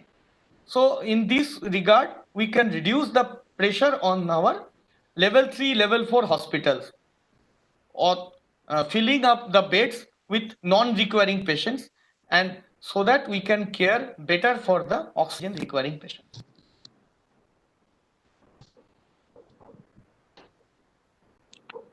Thank you, Dr. Yeah. Yogiraj. Yeah, Rudra, please. Yeah, thank you, Jogiraj, for your informative talk. As all the person who are listening, these are doctors, and this is a platform of doctors. From the point of view of a doctor, I am asking you to what extent we can make over our living room to a mini ventilation with what bare minimum gadgets or medical gadgets. Please enlighten us in this context. So you need a pulse oximeter first, and lot of masks, surgical masks. Lot of surgical masks is there, should be there. And for ventilation, if you are asking about giving oxygen at home, Rudra, are you talking about giving oxygen at home? Yes. So I would recommend not to do that, because you will be panicky if the oxygen falls. And for oxygen therapy, what we are doing in level 4 hospital, you must understand that, because when the oxygen starts falling, it falls rapidly. Within 12 hours, it can fall from 90 to 70. So in a home, if you give oxygen, even a jumbo cylinder can be emptied within 1 day. So and we give oxygen by 4 kind of things. One is nasal prong, then is mask without reservoir bag, then mask with a reservoir bag, that is non-rebreathing face mask, then high flow nasal oxygen or BiPAP, or then last step is ventilator. So these are the steps of giving oxygen. So in corona hospital, when the oxygen starts falling from 90 to say 80, we start giving oxygen.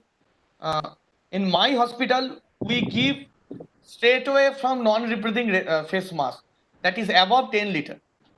So you can't give that at home. So better to reach out at hospital, because if the patient is requiring oxygen, he needs another one thing, that is anticoagulation also. So he or she needs heparin or low molecular heparin, whatever you like. And so better to avoid oxygen at home. It can give you a time of 12 hours maximum to see. Situation is, I know the situation is bad. You may, for ourselves also, for me, like a person who was working for corona from 18th March, I am getting calls of more than 20 for oxygen requiring patients daily to give cash for admission. So I can't do that. I'm just helpless for that. I know that is bad, but if we approach scientifically, and we can buy a time of 12 hours of giving face mask oxygen at maximum like that, and in between that time you can reach a hospital. So better to rely on hospital and do a pulse oximetry. If it is below 95, start searching hospital, because 95 to 90 will take another 12 hours to go down. Thereafter it falls sharply from 90 to 70. It takes 6 hours or 12 hours. That is my experience. So if it is below 95, reach out a hospital, try for a hospital. Okay, thank you. My another question: what should be the minimum criteria to become a caregiver at home? The minimum requirements to become a caregiver at home. See, for a caregiver, he must not have a uncontrolled comorbidity. His sugars must be controlled. He must not be immunocompromised, and best if he has cured corona recently. That is the best. So this kind, and they should handle it with mask, surgical mask. I'll say for mask, you all are surgeons. Try to take N95 or FFP2 inside any aerosol generating procedure. You know what are the aerosol generating procedure in your setup that I don't know. And for other reasons, use triple layer surgical mask. Other masks have no value. Okay. So, and whenever you touch, Whenever you touch, do hand hygiene with all 5 steps. And in between that, every hour, go for a hand wash, proper 2-hour surgical hand wash. What you do? You know better hand hygiene than me. Thank you, Yogi Raj. Dr. Yogiraj. I think stay with us. We'll have some question. Yes, Siddhartha Yes, is Dr. Could we go over to Dr. Shuman Ghosh, please? Are you there, Dr. Ghosh? Hello. Yes. You are audible now. Okay. Right. We would like to know from you. We have understood that one of our doctor members gets COVID. Say a hypothetical situation where we understood that Dr. Arjun had said with a lot of good hope that we should all come together, do something, put all resources in to get him admitted. Now the next step: what happens to his family?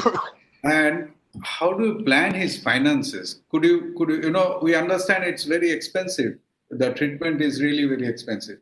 Now, could you guide us through, like, how do you manage this, our own colleagues, our members, families, how do they, behave, and what should they do next? And how do you really have to plan for the finances in such situation? You are not audible. Could you please unmute yourself?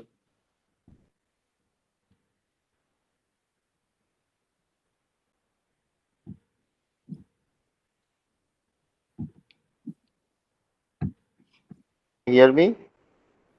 Yeah, now yeah. you're. Can you hear me? Yes, we can hear absolutely you. clear. You can go ahead.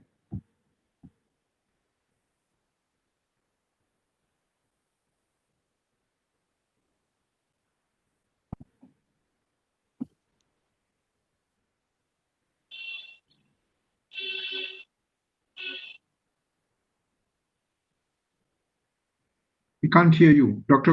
Ghosh, we can't hear you. The audio is a problem.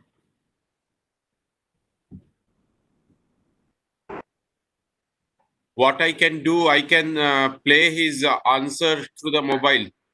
Okay. Dr. Ghosh, Shumon, you can. I am on putting you on microphone, so if you can give your answer, they can probably hear you. Go on. Yes.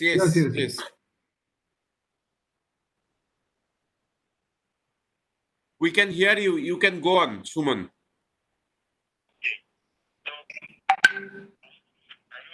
Everybody to go for a COVID insurance.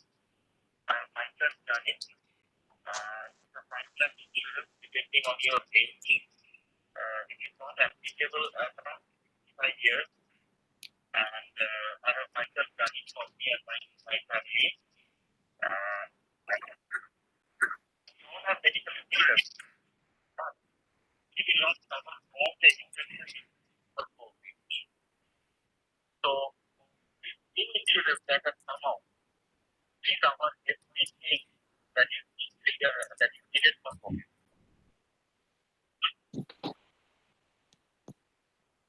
Was that audible? Dr. Siddhartha Ghosh, Dr. Ajay Pal? No. Could you please repeat it for us? Yeah. So what Dr. Shuman Ghosh is saying, Shuman, correct me if I'm wrong, to get the new insurance called the COVID Kavach, that covers for most of the requirement of COVID. Is that right, Dr. Ghosh? Yes. All the expenses is covered in that insurance, because other insurance might cover you, but might not cover you as well. Might not cover fully the other insurance, but the COVID covers you fully in that treatment. Yeah.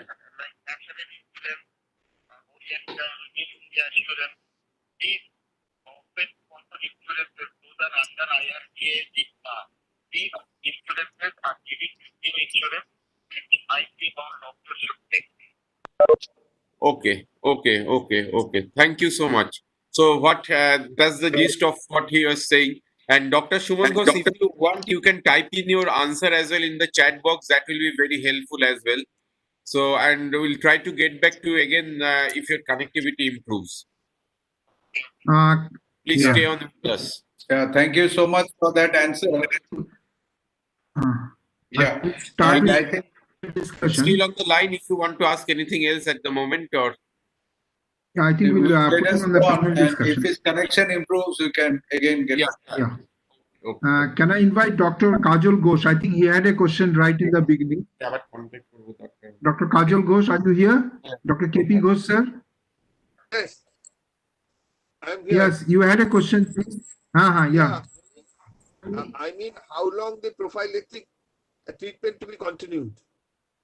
I mean, this Yes. hydroxychloroquine, with what he is suggesting, how long he has to be continued? Is Dr. Shamashish here? Dr. Shamashish? I think he had about, is he? Well, he told about, but he Yeah, he was told not to you clear can about the carry time. on, but yeah, let's see, let's hear. Anybody can pitch in with that answer? Can I? Shashwati or Dr. Yogi Raj? I don't see Dr. Shamashish here. Hello. Yes.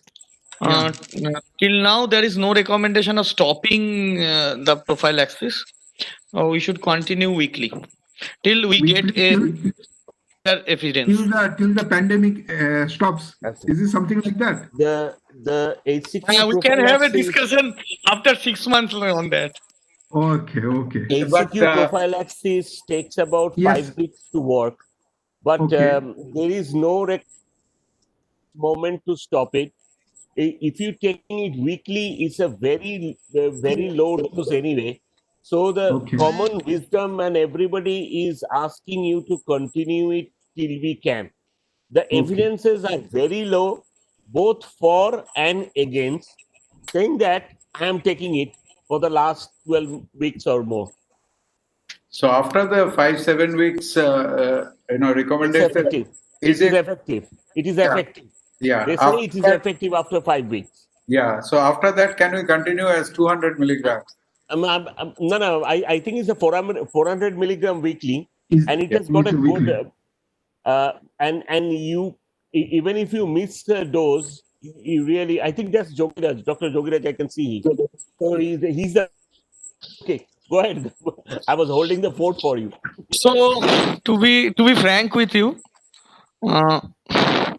when you give a HCQ, it is a drug which is a long-acting drug. But the problem is that the plasma protein binding is very high. So to attain the level, you need to give it at a higher dose. So initially, the loading dose is recommended by the ICMR is 400 BD for 1 day, followed by 400 weekly. I have a different notion on that. I have personally taken SCQ daily for initially 15 days, and thereafter I started weekly. Because I discussed that concern with my rheumatology friends, and they are the maximum prescribers of HCQs, and you are the people who stop HCQ. So, for I discussed with them, and they told me that better to have at least for 7 to 15 days, because you will work in hardcore corona sector. Take daily. After that, your plasma level will be achieved, and then it can be managed by weekly dosing. Look at the paper which Pranab is my friend, who the ICMR data that I published in IJMR. Pranab showed that after 5th dose or 4th dose, it becomes effective. The whole HCQ prophylaxis. So the concept is same here. After reaching some cumulative level, it works better. So till now I am negative. So hopefully we'll go the. Hopefully it is But working. HCQ will not replace hand hygiene and mask. You must understand that. And HCQ always give us 4 sense of security. That should not be there. So HCQ should there take it or not. Your hand hygiene you know best, and mask. Don't touch your mask. These two things is must. Thank you, I think we have Dr. Yasin sir here. He had some pertinent question. Yasin sir. I wanted to know about any age bar of that insurance. Insurance. Yeah, age bar. The age bar. Yes. I think, Is it applicable for all age group or there is some age bar? I don't know whether they will be. Dr. Arjun Dasgupta or anybody can. It is up to 65 years. 65 years. I think there is a specific I think Dr. ECG Yasin had a question parameter. yesterday. The false positive and false negative. We know false negative, but is there any false positive?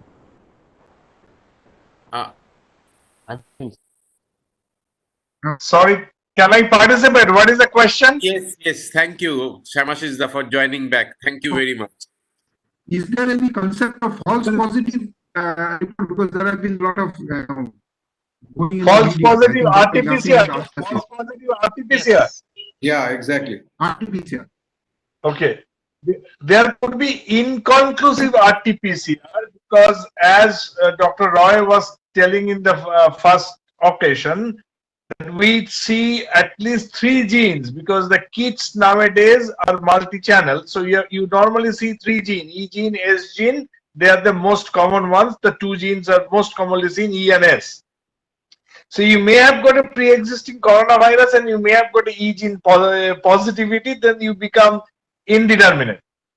But false positive is extremely uncommon. With these current kits, false positive is extremely uncommon. As you know, in medicine, now nothing is zero. You can't have a zero, but it's extremely uncommon. Thank you. I think we have almost seniors. Dr. Ghosh, anything you would like to ask?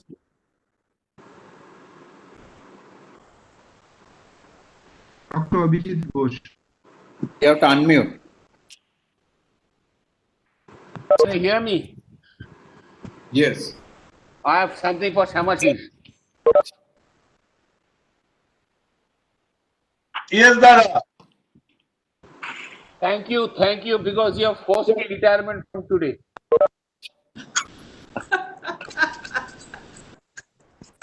Hello. Shamashi, can you hear me? Hello. Hello, Shamashi, can you hear me? Yes, I can. Thank you for making me retired from today. This is number 1. And that's the number 2, which I want to say. The main thing which COVID has caused is it has absolutely made a rock bottom thing of human relationship. Number 2, can you tell me one thing? One thing you have to alleviate. There is a feeling of fear psychosis everywhere. How to alleviate it? That is the most important thing which I think. We come and know everything about COVID now. But this fear psychosis is causing a hell of a damage in everywhere. Especially for doctors. I want you to give your opinion about this and how can you alleviate this? My humble submission. Can I talk that? Can I talk on the stigma? Anyone can talk. Hi. The stigma of the COVID is worse than the COVID because the stigma has made this disease as a sexually transmitted disease. Everybody is afraid to even admit it. People are suppressing their symptoms. You know, there was a Amphan, there was a super cyclone which ravaged our state. Now I have been to the deepest part of the Sundarban, and on a day I have seen 1,000 patients, but not a single patient among these 1,000 patients has admitted having fever. Now, anybody who has done any camp anywhere, know there will be at least 10 to 20% fever patient in these camps. 1,000-patient camp, if you there is not a single fever. In our clinic, we have seen that people have come and say that I knew there will be thermal checks, so I took paracetamol before entering your hospital. So we have successfully, completely stigmatized the disease. Now they are afraid to test. They are afraid to let people know. Now we only can break this whole stigma thing. The way to break the stigma thing is again telling them of the other diseases and tell them that compared to them, this coronavirus, I mean, as I was saying, that today there was a study which said that the 57% of the Dharavi slum has had this infection. If we take that into account, 99% of these patients are minimum symptom, or symptom. We need to tell people that and let them come out of the fear, and then we can win the disease. Because as such, what is happening is destroying the economy, is destroying social policy, destroying our society, making afraid of each other. And I'm sure you have seen one or two people who have died from it. The way they have died and way they have disposed of. I mean, it shouldn't happen. And not seeing anybody, not even the family seeing you. We need to slowly make people understand. And we doctors, people listen to us. And when we talk, people do listen. And we should slowly tell them that yes, this is a scary disease. Yes, some of those people in the vulnerable centers may not make it through if they have the COVID. But most of the people, it's a simple code and they will make it. And if we can enforce it, I'm sure it will happen.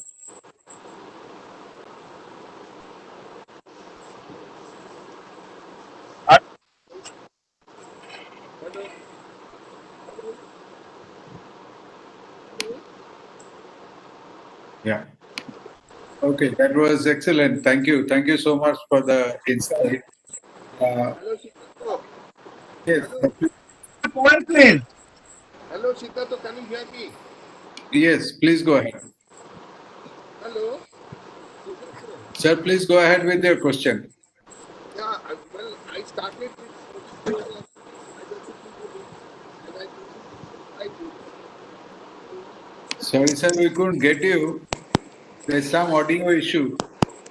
No. I think Dr. Shamashis Bandyopadhyay wants to add something more. Actually, he's raising his hand. Please go ahead, Dr. Bandyopadhyay. 2 points.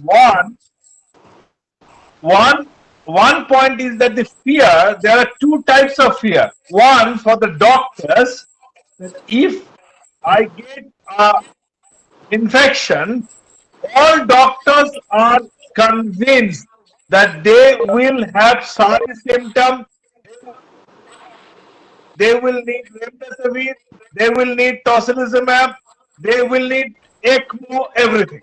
So the fear of doctors are because of their knowledge, they are seeing the worst. Doctors are part of society.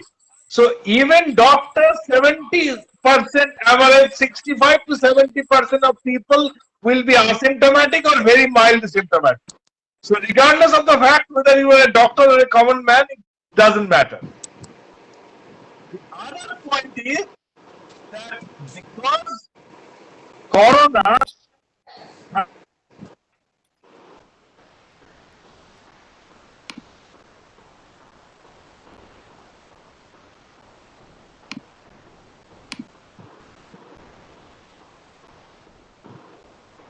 Hello.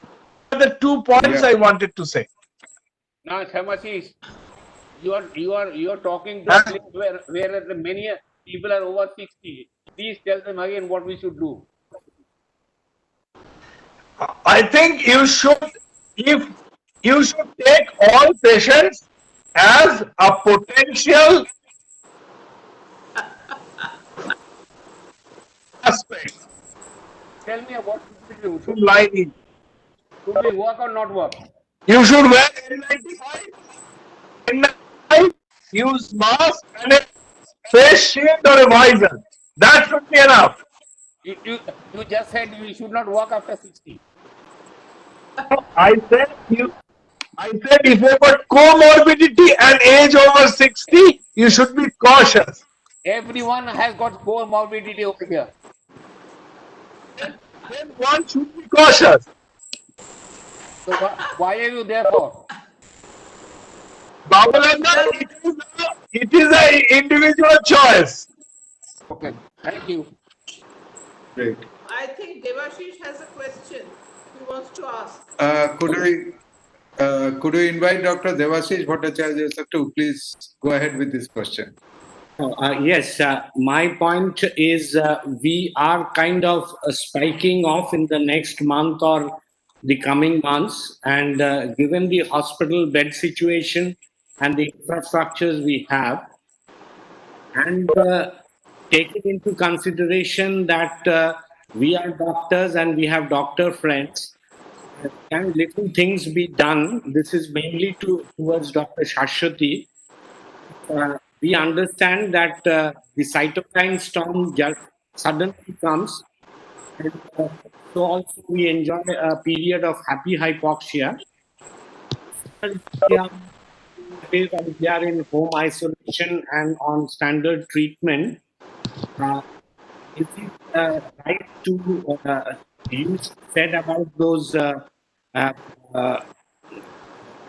indices like CRP, LDH, ferritin, D-dimer, and we actually run those tests? They are done because we start looking for a hospital. Is that practice a good practice at home? Sir, what I would suggest is all those tests can be done if, unfortunately, any of us requires hospitalization within a few hours. I think what we would suggest at home is to just monitor your oxygen saturation. And if you see a trend downwards, I think this is the time to raise your alarm. Basically, if the trend is downwards, just raise an alarm and get into the hospital. And those tests will just be done in a matter of a couple of hours. So it is very unlikely, sir, that you will need those tests at home. So those are only for the patients who are unfortunate enough to land up to us. Right. Shashwati, taking it forward, like tell us something about that 6-minute walk test regarding oxygen saturation. There's something on you do a 6-minute walk, and how effective is it regarding the monitoring? We are doing it prior to discharge. That would not be very, it's not been validated before hospitalization. Basically, if you're unwell and you pace up and down for 6 minutes, we do not expect anybody to be doing that. We are doing it as a prerequisite before discharge. That is what, especially somebody who's been on oxygen. Right. But what happens, suppose, I'm really sick, the oxygen has come down, I'm not getting a bed. My colleagues, my friends are desperately looking forward. Is it, within the expertise provided, of course, we can take mask oxygen, yes. Dr. Yogiraj told that. And if these values are high, can we actually take Medrol or dexamethasone and maybe favipiravir? Just to over the period, not to get into that bad cytokine storm area. So I would say, So, like Dr. Yogiraj said, that once your saturation is showing a downwards trend, this is the time when you have a few hours at hand. And this is the best time to look for a hospital. We recently had a doctor's father whom she was giving dexamethasone at home orally, and she had started low molecular weight heparin. She had an oxygen concentrator at home, but eventually he landed up in the hospital. But she was smart enough to tide over the crisis so that he landed up in the hospital in a reasonable state rather than extremely hypoxic and he run out of reserve. So, but it's not good to be complacent if you have all the resources at home. It can tide you over for about 12 hours or 24 hours. But the trend downwards, I think this is the time to, call your colleagues for help and try to get to the hospital. Thank you. Thank you so much. Could we? Can I say something? From the discussion with our speakers and expert panelists, we feel very reassured because they are reassuring us several times that being a doctor or a healthcare professional, in other words, they are assuring us that we are going to get a bed. That's the impression I got, that you'll go out of your way to help us to get a bed. Am I right? Yes, absolutely, madam. We'll try our best. Yeah, That's thank you so very much. reassuring, you see. That was We really need all very. your help. Everybody needs your help to get in the hospital. Yeah. Could we move over to Dr. Ratish Chandra Paul? Paul, if you can please come over and ask a question.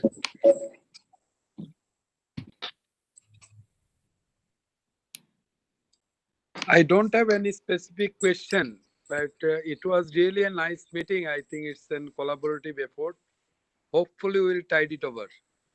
We may not need any bed, but this is for our colleagues. If anyone get into crisis, we are very hopeful that by the year ending 2020, so we'll tide it over. Thank you. Thank you for all Thank the you. questions. May I now call over Dr. Asim Shil for his queries and comments. Thanks to all the learned speakers for their contribution. Only one question I have in mind. There had been a lot of contributions about which N95 mask to select. Just one small suggestion: which N95 mask to select? One of the panelists.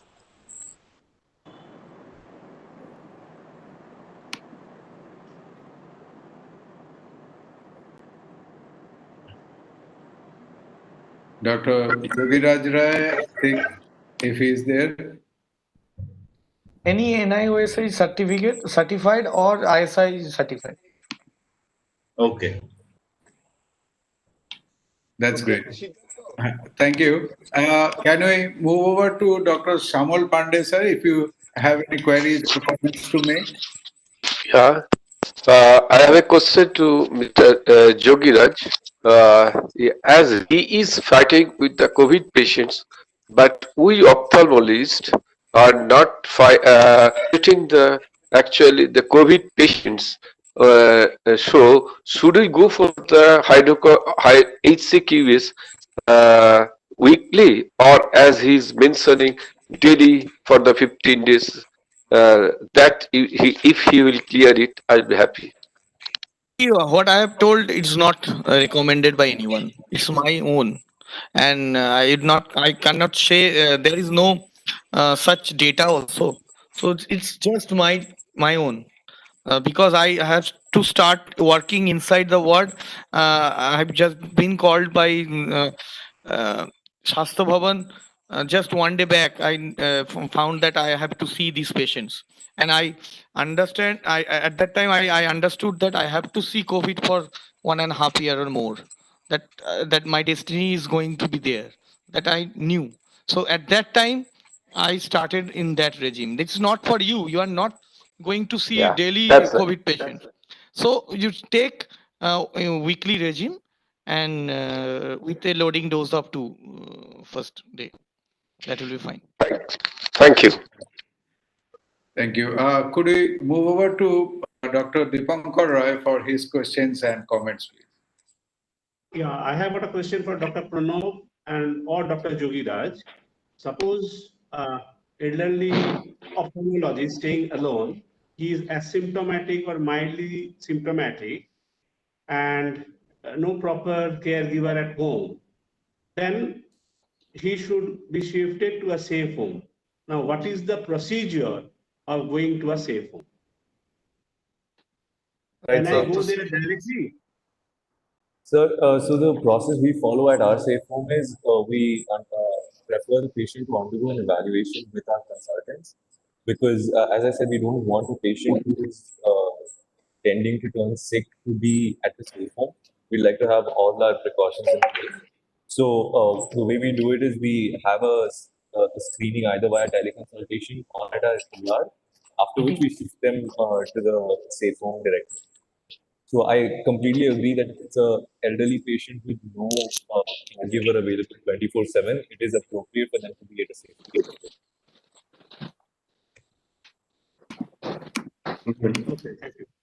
As far as the government is concerned, government of West Bengal has a helpline where you should contact for safe homes from the government setup. Well, that was great. Could we have comments and questions from Dr. Shumon Mukherjee if he's there? Dr. Shumon Mukherjee, are you there? I think he got disconnected. Right. Well, Dr. Nag, if you're there. Yeah. Yeah. Any more comments to make?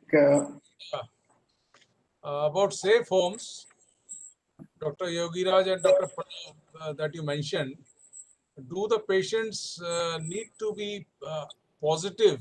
Because in Corona Kavach, it says, if you are positive, they will cover everything. So I think the government hospitals apart, the private hospitals will be charging something for their annex or safe homes, as they call it.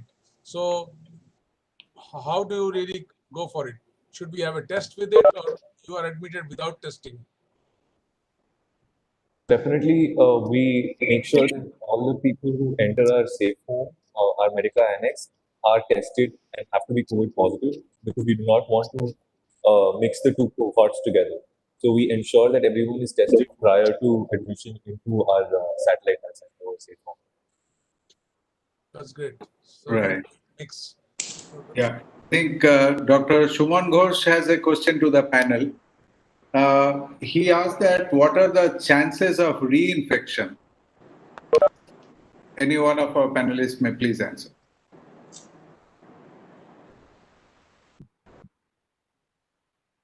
Reinfection is the minimum, and till now the data from the South Korea and China, there are one or two cases, and what we see in reinfection, we are doing PCR, and the PCR test, there may be intermittent shedding of the dead viruses also, and we are not testing the activity of virus, so we are not doing any viral activity assay, or not going for any viral cultures.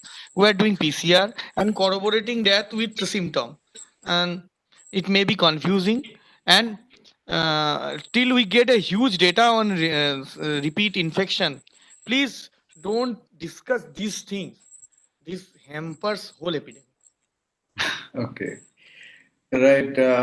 Well, there is a question that has come from the audience in the YouTube. If somebody is admitted to an annex safe home facility of a hospital or a satellite center, is it guaranteed that the person would get a bed in the same hospital in case he deteriorates, needing hospital ICU admission?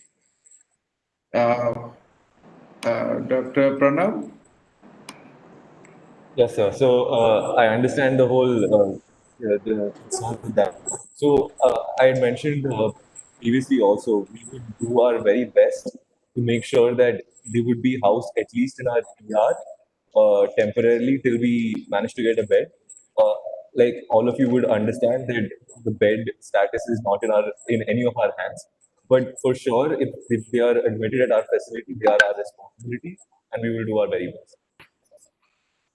One question generally, are the private healthcare providers collaborating amongst themselves in these situations? Maybe somebody requires more, somebody requires beds, not provide. So is there a collaboration going on between the big players in the private sector?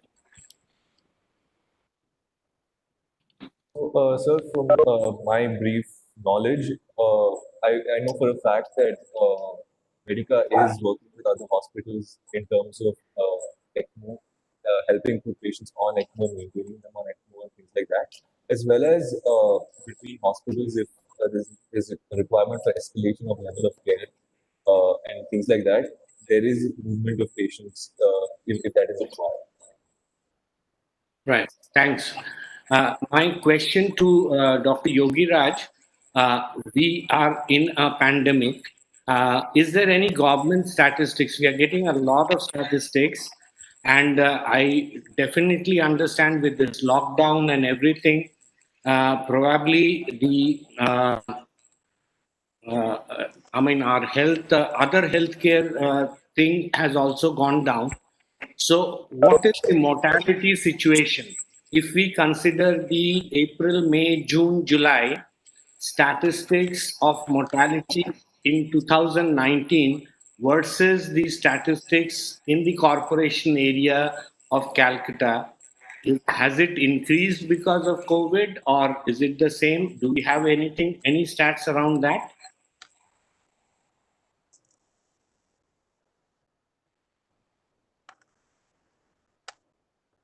It's a very difficult question to answer, but that is a very fundamental question to understand that whether we should, how bad is the pandemic?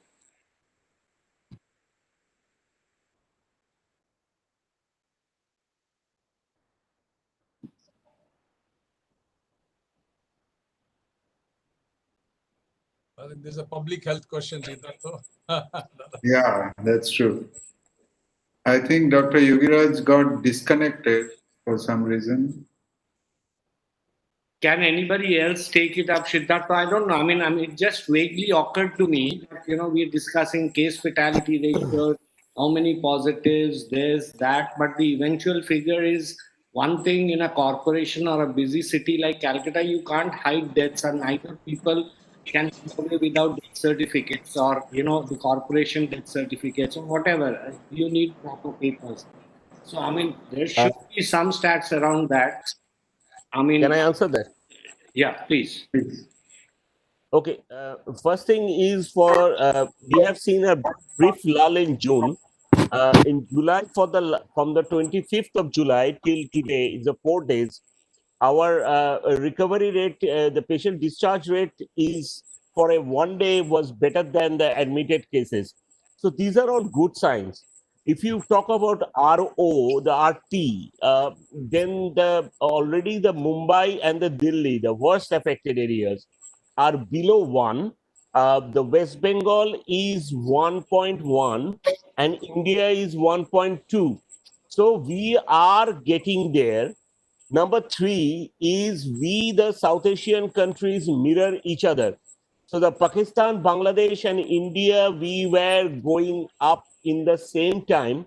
So they are definitely falling. And we know that Pakistan hasn't done much tests like we are doing. And Bangladesh has done some tests. So if we take that we are mirroring each other, so we may have an optimistic way of finding out that we may be falling in a week or two anyway. Now, saying that, I don't think anybody in this panel or anywhere can tell you exactly what's going to happen because our cases are still rising. However, I'm an optimist.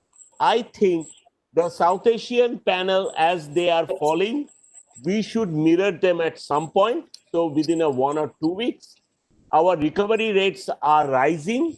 Our discharge in West Bengal has briefly seemed to be higher than the new cases. We are going to test more, which is the most important part of the whole exercise. We have got a machine which. Yeah, sorry. The trend of COVID is almost like an IPL scoreboard. So we are all aware of that. But actually, I was going through a very more fundamental question that suppose India has to see 25,000 deaths per day. And if we come to the state of West Bengal, 2,500. If we come to Calcutta, you can bring it by 2 crores. How many would be the deaths? So what I'm trying to say is, are we seeing more deaths in the corporation area of Calcutta just because we have this pandemic and a chaotic health situation because of the lockdowns? Are we seeing an increase in the death rate in total, not COVID, in total, so that we can well say that yes, we are in a health emergency where COVID is a big factor to play? Are you talking of non-COVID deaths? I'm talking of the entire. I am talking of the entire death rate. Yes, the total figure. We know that in an epidemic, whenever the COVID deaths and the non-COVID deaths are going to go up, and that has become a very strong political point. You have seen the medical college students are agitating because a lot of cancer patients, cardiac patients, renal patients were going back from the medical college and not getting treatment. Now, non-COVID treatment is important, and that's, as a ENT surgeon and you as an ophthalmic surgeon, we both understand, and that's probably we are still practicing today, because we think that the non-COVID reasons of human suffering, for you that is ophthalmological, for me that is ear, nose, throat, is significant. And if they have to wait for 3 or 4 months, we will see some increased morbidity or mortality. Compare that to a disease which is something like 90% and up of mildly symptomatic and non-symptomatic. So yes, I believe very strongly that the non-COVID treatment, we cannot ignore it anymore. The non-COVID treatment should slowly come up. And I am just not talking about the cancer and the cardiacs and the renals, because these doctors are very high profile doctors and they kind of push their agenda through all the system and the popular media and everything. It's us that we know. I know of the people who are having the ear, nose, throat problems, who are really, really suffering. The cases that is coming to my clinic is severe cases that I have never seen before, because they have really suppressed their disease for the last 4 or 5 months, and that has exploding. I have seen tuberculosis cases where the lymph nodes are fungating in the neck. So this is getting into a serious problem. I don't know much about ophthalmology, but I am sure of these people who are having glaucoma or other severe ophthalmological problem. And when they are not seeing their doctor for the last 4 or 5 months, some of them are suffering terribly. So at this point, whether the COVID situation is improving or not, the non-COVID needs to really, really come into play. That I strongly personally believe. And I think as an ophthalmological situation, you should believe as well. Again, as I said, it's the non-COVID, which is the oncological, the cardiologist, and the neurologist who in their agenda, and will they, because they are very visible in the national media, the local media, and they will push their agenda and they will push their diseases, but never they will understand our patients suffer as well, and we need to slowly start talking about them, talking about these patients and their sufferings, and push them up in the priority level. Am I making myself clear? Absolutely. Absolutely. I think Dr. Arjun has nailed it properly, because at this point of time, our members wanted to hear such words from experts, because most of us have started their practices, started their there's a lot of apprehension, as I initially said, about what are the tests to be done and how we can safeguard ourselves. So I think we can this at this note. Can I ask a quick question to Dr. Pranav, if permitted?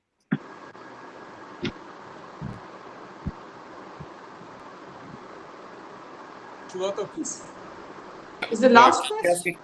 Quick question Yeah, to Dr. that will be Pranav. the last question. Please go ahead. Please. Pranav, as you have said, if bed is not available or feel worried, if I'm in a satellite center, if bed is not available with that hospital, is the hospital has tie-up with other corporate hospital to arrange bed somehow for the person who is in the satellite center? Can I So answer that? First, Yes. Pranav, did you get my question? at this point, I don't believe that there is a formal tie-up of any sort. But if it so far in the last 3 weeks to a month, that 3 weeks, I guess, that this has been running, we've always managed to make sure that anyone who's deteriorating is brought to our ER. A majority of times, the condition wasn't significant enough for them to actually require admission because we have a very stringent screening process prior to enrolling them into our satellite ICU facility. So, in that sense, when there is a feeling of deterioration, it's usually either a sense of paranoia where they're feeling terrible, or it's they need some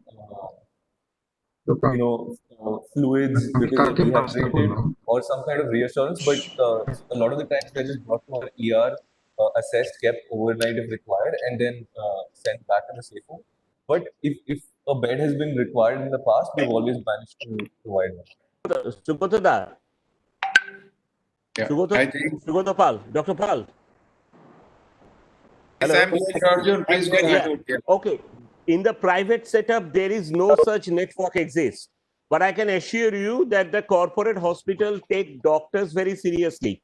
They don't want to send any doctor back without getting admitted. So each and every corporate hospital take a doctor patient very seriously. On the other hand, the government has got a network which I have pasted the number in your chat scene. If you can look into that, these are the numbers. Please copy them and keep them with you, because if nobody is getting a bed, then these are the people who are responsible. This is a 24-hour helpline numbers. They are supposed to find you a bed. I hope that helps. Yes, thank you, Arjun. And I have already posted that in the YouTube message box as well. Thank you. Thank you. Thank you so much. I think I would request I Dr. have one Subhasis last now. question. One last question to Dr. Shudeep. Yeah. Dr. Shudeep, we are almost 4.5 months working with our ophthalmic patients. Do you think that it is right that we test ourselves serologically for antibodies? I tested myself, I'm negative. And if so, what would be the kit? We are using the J-Mitro ELISA kit. Well, the serological surveillance thing that any of the institutions can do. Okay, so the question is that what is going to be the purpose? That why do we want to go for the serological surveillance? Because right now we do not have the data onto this point that how many people are basically going to be serologically positive in entire India or in West Bengal, because the pandemic is ongoing. Okay, so one policy that you can set with the serological surveillance is that if any of the patients, any of your staffs are basically coming as positive, so there you can actually keep that particular staff in the front line because they are having a little bit of level of protective antibody, and there is going to be a less chance of getting the infection. So that is going to be a preventive kind of a policy, right? So that is what is going to be the major utility of the serological surveillance in our healthcare institutions. So that is the way we can do the thing. And the second point is that with the J-Mitro ELISA kit, one point I'd like to mention is that ELISA is going to be a manual procedure. So you need to consider that there are going to be chances of a lot of errors. Okay, in compared to the chemiluminescence or electrochemiluminescence methodologies. Okay.